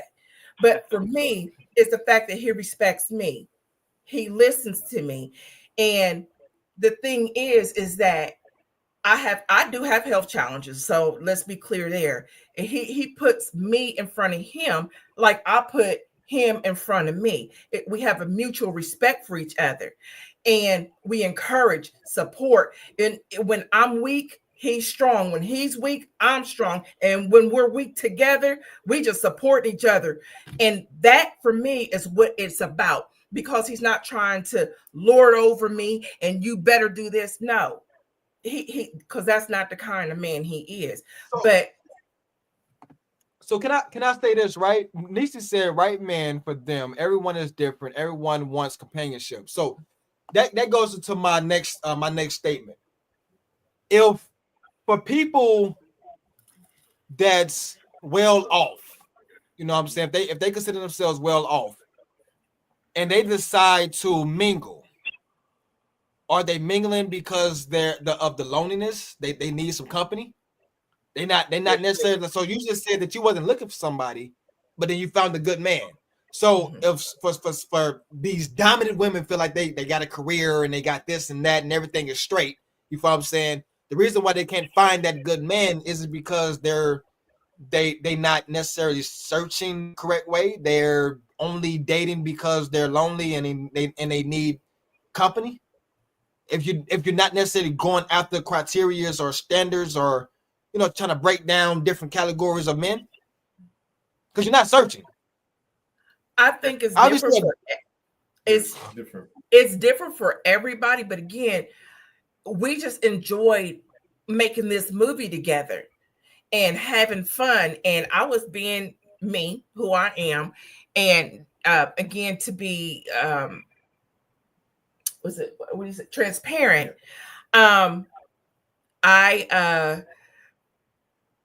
What's the nice way to put it? What are we putting? I know, right? So he ran sound on the movie that we were on. Oh yeah. And I was the sex consultant. And so he always had a hot mic. I'm sorry. What? Like porn or something? No. She said sex consultant, bro. No, she said sex. I did say, but I was for the particular scenes. It wasn't a porn. No, Lord. I should have clarified that. But that's a good question. And so before you finish that, no. Let her say what say. Let her say what she's gonna say right quick, because we the clips. So he always heard me saying. Go ahead. He always heard me saying something dirty or silly or I used to do adult toy parties as well. So these are things that he would always hear me say because I was just being Lisa. I wasn't saying these things because you forget somebody's wearing a mic. You're on a movie set the whole summer. You're not paying attention to who got a mic and who doesn't. And so we would just laugh on certain things and get to know each other. It wasn't, again, he would leave early and I would be sad because he had to go, do something with his children, and I would get all excited when I would see his little red car come up. I'm like, hey, he's here, and that's the whole thing is that it was exciting for me to see him, but I didn't show it because, I'm old fashioned. He's supposed to approach me and, kind of a thing, but it's different for everybody. And you just spend time because we were friends. We were actual friends and we could talk to each other and kiki about anything under the sun versus starting it by having sex and then working backwards. It's not supposed to work like that. So did y'all wait till y'all get married to do that? No, baby. Nobody said that. I need to know what I'm into. Oh, I'm sorry. Right, you just I did. I'm sorry. It all out. I did. But I'm gonna throw it out later. Hey. Go ahead, Mike. All right, so she had the same question I was gonna ask, really. Like, so just because, like, the women they still like, what is it about them that make them dominant just because they got their shit together? That was a question I was gonna ask earlier when you kept saying like they're dominant because they have their career or they have their house, their car. Like, what is it about that makes them dominant? Well, I'm not a woman.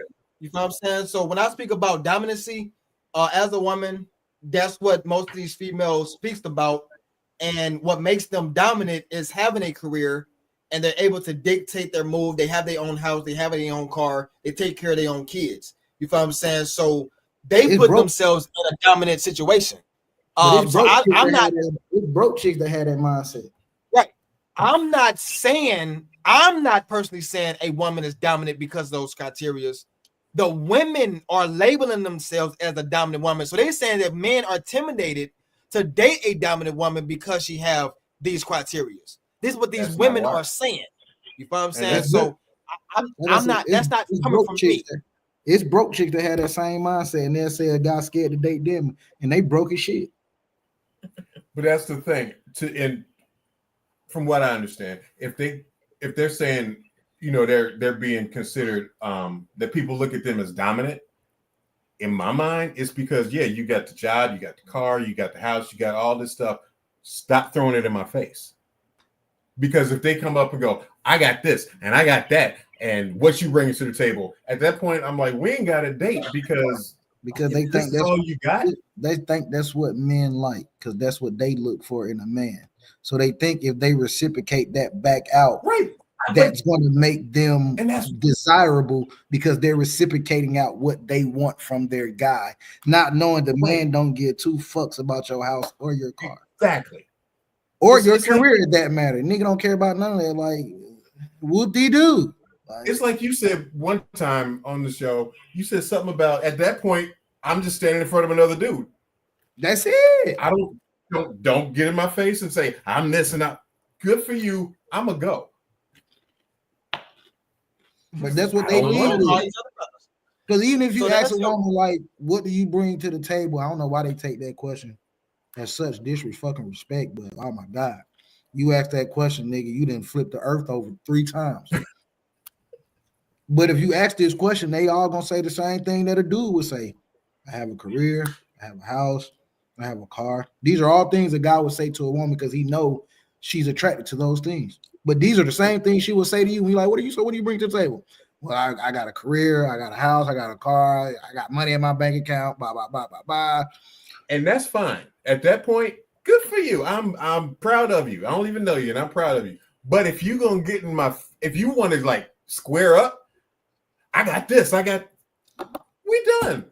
That's essentially what they want to do. They want to square up for real. Right. That's what they want to do. They really want to box it out sometimes. Like I be feeling like they really want to take it there. Like, and at that point, I'm like, we can go get the gloves from Walmart. At this point, we can go get the gloves from Walmart. I'll box with it. So I wanna get I'll box with a nigga. Way look, I'll box. Hey, dude, we can box out. You want to be a nigga? Like, come on, put the gloves on.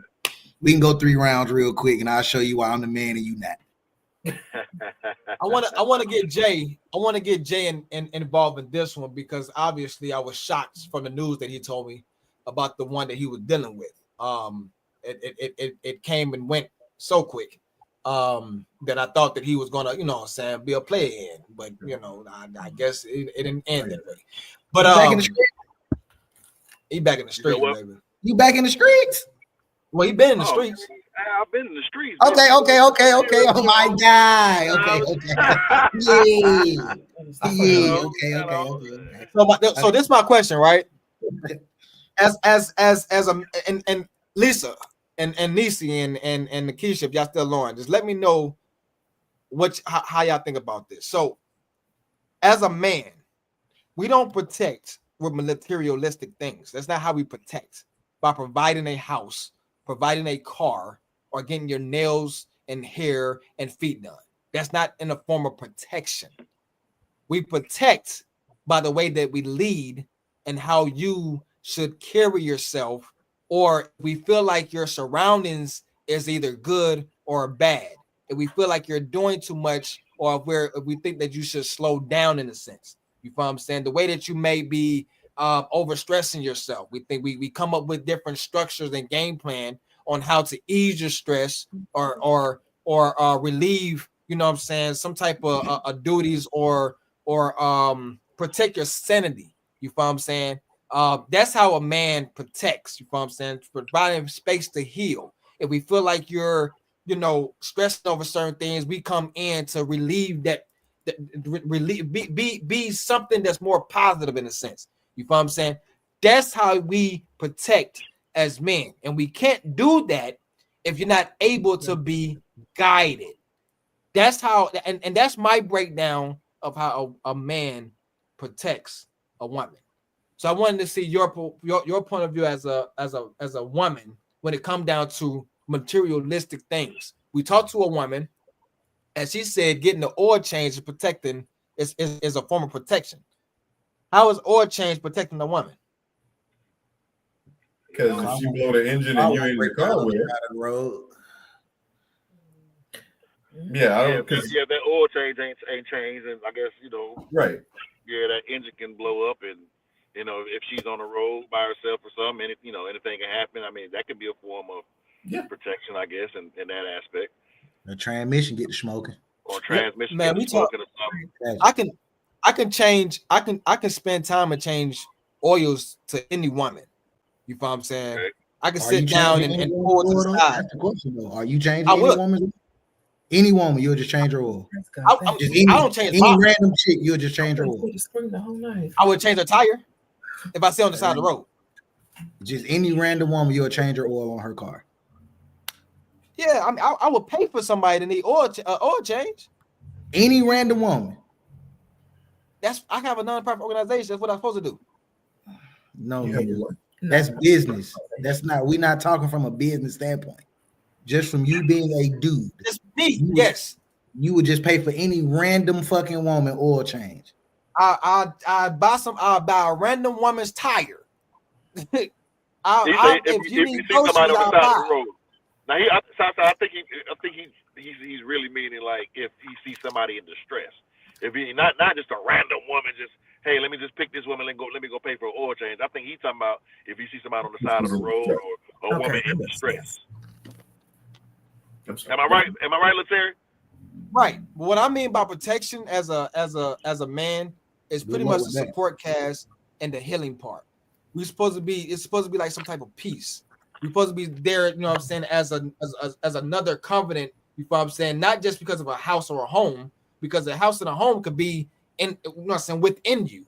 You're you know what I'm saying, protecting your heart, you know what I'm saying, protecting the love. You know what I'm saying? Like it's other areas to protect other than giving you a house and giving you a car, even though that's materialistic thing and they come with providing.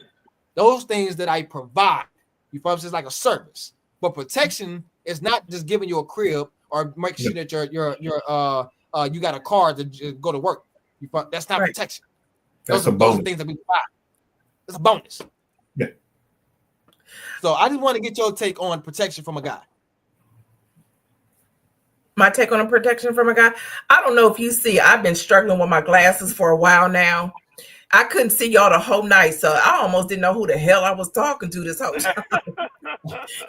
So I handed him my glasses because I couldn't see. So for me, that's a level of protection. It's different for everybody. That might be something simple and basic, but for me, that meant a lot because it was truly blurry. But again, it is about protection. Well, let me intervene. I like that. So I like little things. I was talking about the flowers yesterday. I like little things. So if it could have went a whole nother way, right? The man could have said, "Hey, let me see your glasses. I see that you and this happens a lot, and it get on my damn nerves. Hey, babe, let me get your glasses. I see that you. Nah, I got it. Well, damn. What am I here for? That's pride. Yeah, that's prideful, and relationships don't have room for pride. Not good, healthy relationships anyway. And again, because like I said, Keisha is a really good friend of mine. She could tell you I've been in some janky ass relationships, and he is the best thing that's ever happened to me other than my grandbabies, my kids. And my thing is that it's learning to be soft enough to accept that protection. So protection might look like, baby, I'm going to the kitchen. That's the one. Thank you. Helping me with my words. It might be going to the kitchen and like, I know you don't feel good. You need some ice in your water, which ice in your cup. You need some more water. It's different for everybody. It doesn't always have to be some beat on your chest, King Kong shenanigans. It could be something soft. It could be something as simple as, getting ice, helping me to be able to see. Because again, y'all been blurry the whole night. I can't see these little ass words in this chat. God, you are saying the littlest things that's so big. It's like a woman sitting on the dang on couch. A man see the leg. The man go over there and say, "Hey, woman, can you get up?" I gotta fix the chair. I've been sitting here all day. It's good. Why are you messing with me now? Like, woman, I'm trying to protect you from not falling. That's the littlest things that women. They don't get the littlest things how they protect it. They don't see how they protect it. It's like she said, it's pride. I don't need no man to fix my chair. Okay, but when you fall, keep in mind I tried to help you a minute ago. Right. So, and sometimes it is the little things. Too many times we listen to our friends saying, I'm a woman, I don't need no nigga to help me. And he'll tell you, because we didn't establish the boundaries real early. When we leave out of this house, I don't touch near door. Because I'm a lady, he's a gentleman, and we conduct ourselves as such. And too many times the woman is reaching for the door. Too many times. It's two words you use. It's two words you use. It's two words that you just used. You didn't use women or men. You didn't use those words. And we were just talking about that, Southside. What's the difference between a woman and lady and a man and gentleman? Men don't open doors all the time. No. Women don't want their doors to be open all the time. But a lady and gentleman does. Every morning, because I go to work before he does. Oh, every morning, just said. You don't agree? Southside? You don't agree? With what? So you just scratch your head. Was it background or was it what I just said? He's cutting out. I can't hear him. What are we talking about? You on mute. What are we talking about? No. You have a whole discussion in the back, huh? I'm listening to y'all. Head, though. I'm listening to y'all, bro. No, I said a man and a woman don't always open a door or want their doors open, but a lady and gentleman does. What you waiting on? I mean, you scratch your head. I thought you had a different remark. Nah, my head was just itching, nigga. It was just. And see, like every morning, because I go to work before he does, he walks me outside. He opens my door so I can get in my truck, and he stands there. It doesn't even matter the weather. We live in Ohio, so we get snow sometimes. Wait a minute. Hold on. He outside waiting for you to get in the car in the snow? Yeah. Hey, that's what's up. Okay, so this is me, right? This is me. I appreciate you. You are a gentleman. Yeah, the man came out.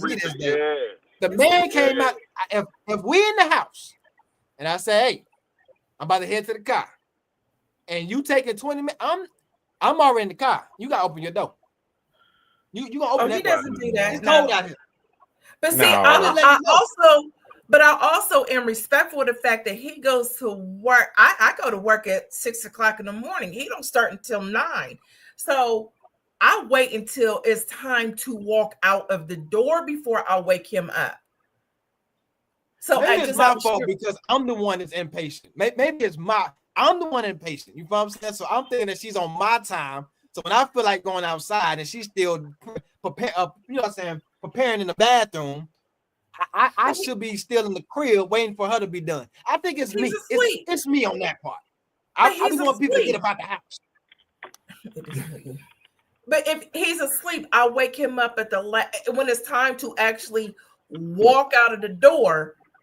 That's when I'll wake him up. That way he can get dressed. I don't wake him up before I'm done getting dressed. Hold on, wait. So he sleep while you getting dressed. He get dressed to open the door, close the door, and then go back to bed. I mean, it's like sweats or a pair of jeans or something. But do you go back to bed? Like so you open the door, close the door. You're not getting in the car. No, she gets in the car. Man, if you open that door, open your door and get your ass to work. And that's the thing. She can, and she would, but that's my thing. It's like, no, I ain't gonna do. Now, here's something funny. My ex sister-in-law was like a freshman in college and would refuse to let me open the door for her at a store. I mean, like we battling it. I'm like, just let me open the door. I can open my own door. Her mother had to step in and go, if a man asks you to let him open the door, let him do it. But that's the whole thing about wanting to be the whole pride. Like what we were just saying, it's a pride thing. I can open my own door. You can. You don't necessarily have to. Well, you know what? Is listening you getting up, Mike? I'm just saying, bro. You know, I'm sucking it all in. I'm a sponge right now. But This is clear as day why a nigga ain't married right now, because nigga, I give 2 fucks if I'm finna get up at 6 o'clock in the morning just to and I'm not getting like it's clear as day why I'm not married right now. So you know what, Mr. Franklin, my boy, I love you, bro, for coming on the show as much as you do, my boy. Man. I respect you as a grown ass fucking man. That's just, you really just put some shit in the atmosphere that, you know, clearly I needed to hear this shit. And it's a lot of young niggas behind me that need to hear this shit. But I appreciate it. I appreciate you putting that in the atmosphere, my boy. I will never take that away from you, because my boy. And I appreciate the fact that he does that, and he does treat me like a lady. And the fact that you appreciate it, Miss Lisa, it's kudos to you too, because a lot of women won't appreciate that small gesture. Nope, that's true. But it's a big gesture to me. You know what I'm saying? Franklin, because he doesn't have to. He doesn't have to. Mr. Franklin, matter of fact, man, what I need from you right now, brother, I need you to put a group together right now. You know what I mean? Get a group set up. You know what I'm saying? For the brothers like me, that's just, we thugging out here right now. Right. You know what I'm saying? Like, we thugging hard right now. We ain't really trying to hear shit they talking about. Like, put a group together, you know what I'm saying, for me and the young niggas, you know what I'm saying? So we can put our ear to the streets, and you can help reel us on. You can bring us back. We all back, you know in. What I'm saying? Okay. You can reel us in, and hopefully by the time I'm 48, I could have been a top. You can't handle some of the bullshit, man. That some of these. I'm not tolerating a lot of the bullshit. That's not gonna fly. Yeah, you know, you got to be a little tolerant with some of this. Like the bullshit with me, like I am zero tolerance with the bullshit. Like that's what it is, bro. My bullshit level is literally like that meter is low. Like I'm not tolerating it, bro. Because it's like, and it's crazy because it's like I'm a very patient person. That's the crazy part. What? You patient? This everybody. No, hear me out. Hear me out. You like, anybody, but listen. Anybody around me will tell you like I'm a very patient person. But when bullshit on the line, and you know it's bullshit, and I know it's bullshit, and whether you want to admit it's bullshit or not, nigga, you know it's bullshit. I can give him that. I'm not. That shit's not fucking flying. Yeah, I can boogie with you on that. I can boogie with you on that. But again, it's during the dating process. That's part of the weeding out, getting to know each other. Whoa. Did you read that? Nisa, you've been good all night. Nisa, you have been lovely all night. You've been lovely all night. You just messed up. Nisi has been going smooth all night. No, Nisi got a point. Yeah. Nisi got a point. You've been going smooth all night. And you gonna throw that curveball like that? That's how you pitching at the man? Come on now. Come on now. You've been smooth all night, Nisi. You've been smooth. And you gonna pitch at the mound like that? Come on, Mike, can I have the floor right quick? You got it, my brother. Can I have the floor right quick? I know you. We talking about my word, baby. This is that my stumping ground. Hey, she said polygamy, boy. I already knew that was gonna get. Come on, you know that shit was coming. And I was hoping we stayed away from it tonight. Right. We did a good job staying away from it tonight. We did a great job. Thank you, Nisi. Polygamy. Polygamy was common and culturally accepted in many African societies.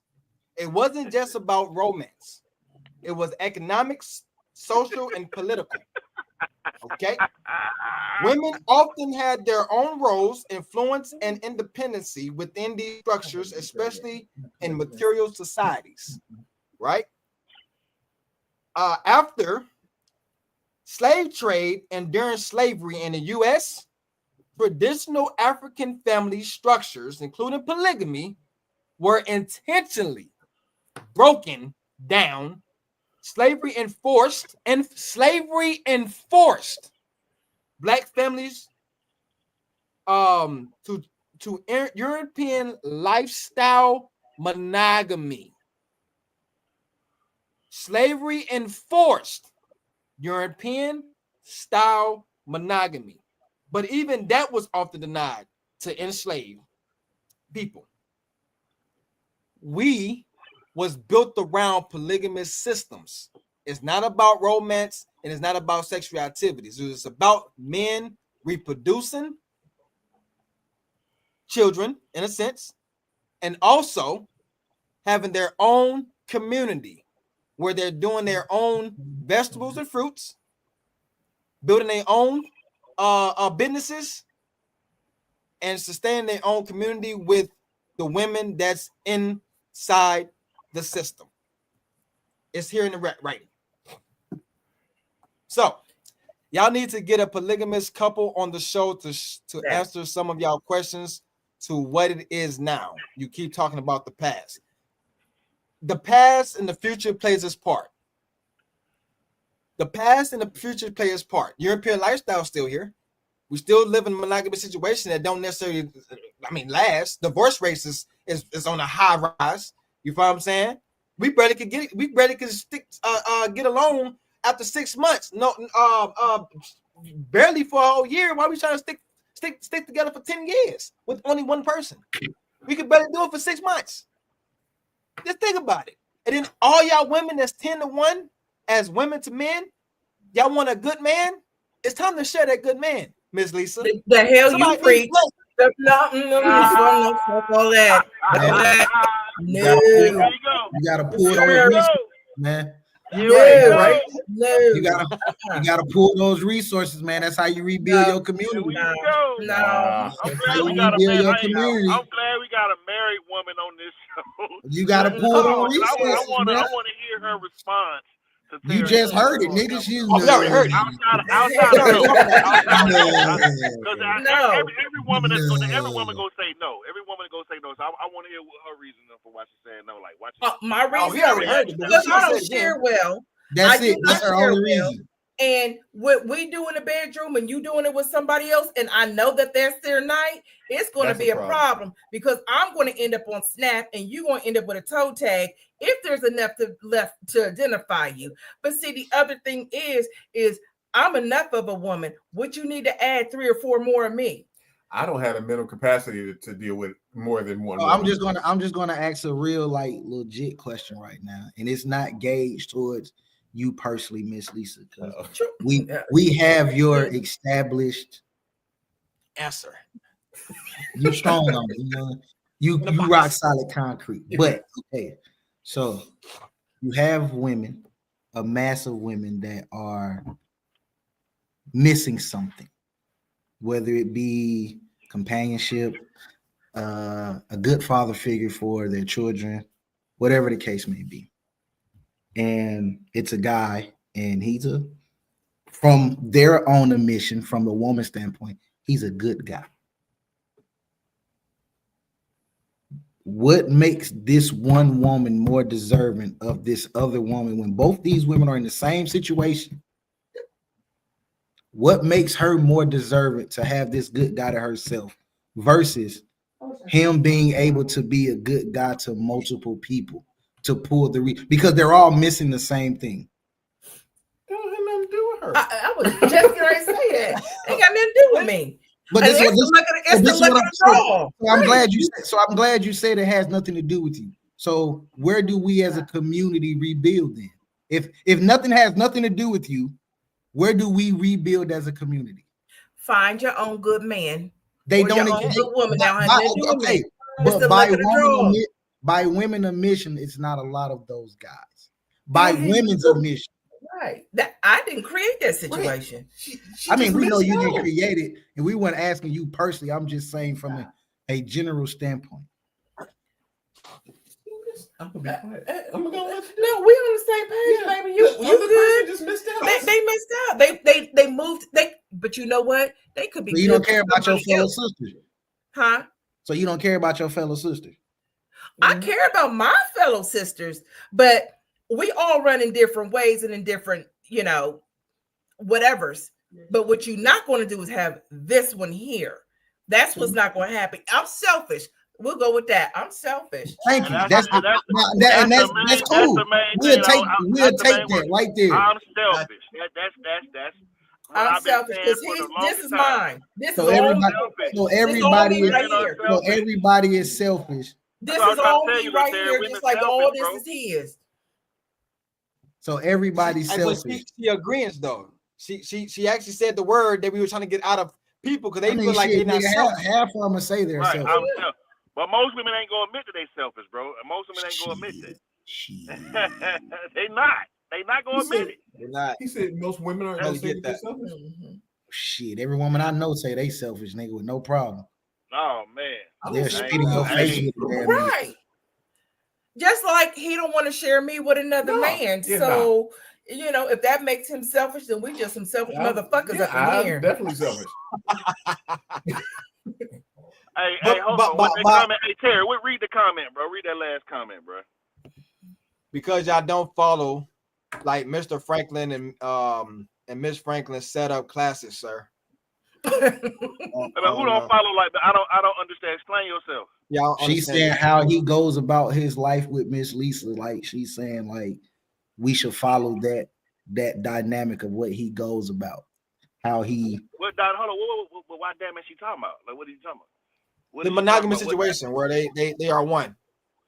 Oh, the monogamy part. Yeah, or just how he does things with her anyway. Like my boy wake up at 6 a.m. to go open the door, go back in the house to go to sleep. Yeah, that's old school romance. He old school. I mean, no offense, but that's old school romance. And that's old school. I'm definitely romantic. He the type of dude that'll lay his jacket out. There's a puddle. He'll lay his jacket out and let his woman walk on it. I get that. But we talking about this generation, bro. This generation of man ain't like that, and this generation of woman ain't like that. So we talking about how to fix this new generation. I dropped $180 on that jacket. That shit ain't touching me. The other part is he buys me flowers every week. He buys me flowers and I don't have to say anything to him because he knows I like flowers. So he gets me flowers every week. He walks me out every single morning. Now, if he doesn't feel good or, he got something because he's a diabetic like I am. And if he's not feeling good, baby, stay in the bed. Now, if he's feeling like trash, I don't expect that. That's not me. Y'all not diabetics. Y'all just low on sugar. That's all. Well, there's that. I'll take that. Yeah, I like that. Good answer. Good answer. Good answer, David. I don't use the phrase that they give us. It's bullcrap. Mm-hmm. That's low fair. Sugar. That is fair. But I mean, we do have an old soul, old school, old fashionedness about us. Need y'all here, but again, but I mean, he's 19 and forever. Yeah, he's forever 19, and I'm just sexy with it. So the whole thing, but the whole thing about it is it's about a respect and an appreciation factor between the two of us. So that's the whole thing is I don't have anything to prove. I got to prove because I'm a Black woman. There's enough angry Black women in this world. Right. So the last thing, when he crosses that door every day, this is supposed to be peace in here. This put peace because y'all deal with enough hell on the other side of that door every day. Oh, there's that. Yeah, you can set up classes too because a lot of women don't understand that part right there. I think that's where the line between selfishness and selflessness they blur because a lot of times you have to be selfless. And I understand the selfish part, but people don't understand the selfless part. What I'm hearing is Miss Lisa and Mr. Franklin, like, y'all just need to be some relationship gurus right now. Yeah. To put everybody up under y'all like a nice little course on how you go about romancing your partner. Let's throw this out here clearly though. Do this in a monogamous polygamy situation. No. Here we go. That's like the synapses that I'm covering right now. But I'm just gonna keep it real. Like I'm just gonna keep a real player right now. Yeah, that shit ain't gonna fly in this generation. And that's what I was saying. Like how to make it. How to. I love to see. Hey, I love to blend see the old school with the new school because that shit ain't. They're about the old school ways, which it worked. It worked for them. It works. But that shit ain't gonna fly in this generation, bro. Yeah, in today's generation, and today, I don't know. That shit ain't gonna fly. I don't know. But see, the other part, these little girls don't want to even listen to older women a lot of times. Not necessarily the same thing. Like Keisha's younger than I am. We bounce, and she's been married longer than I have.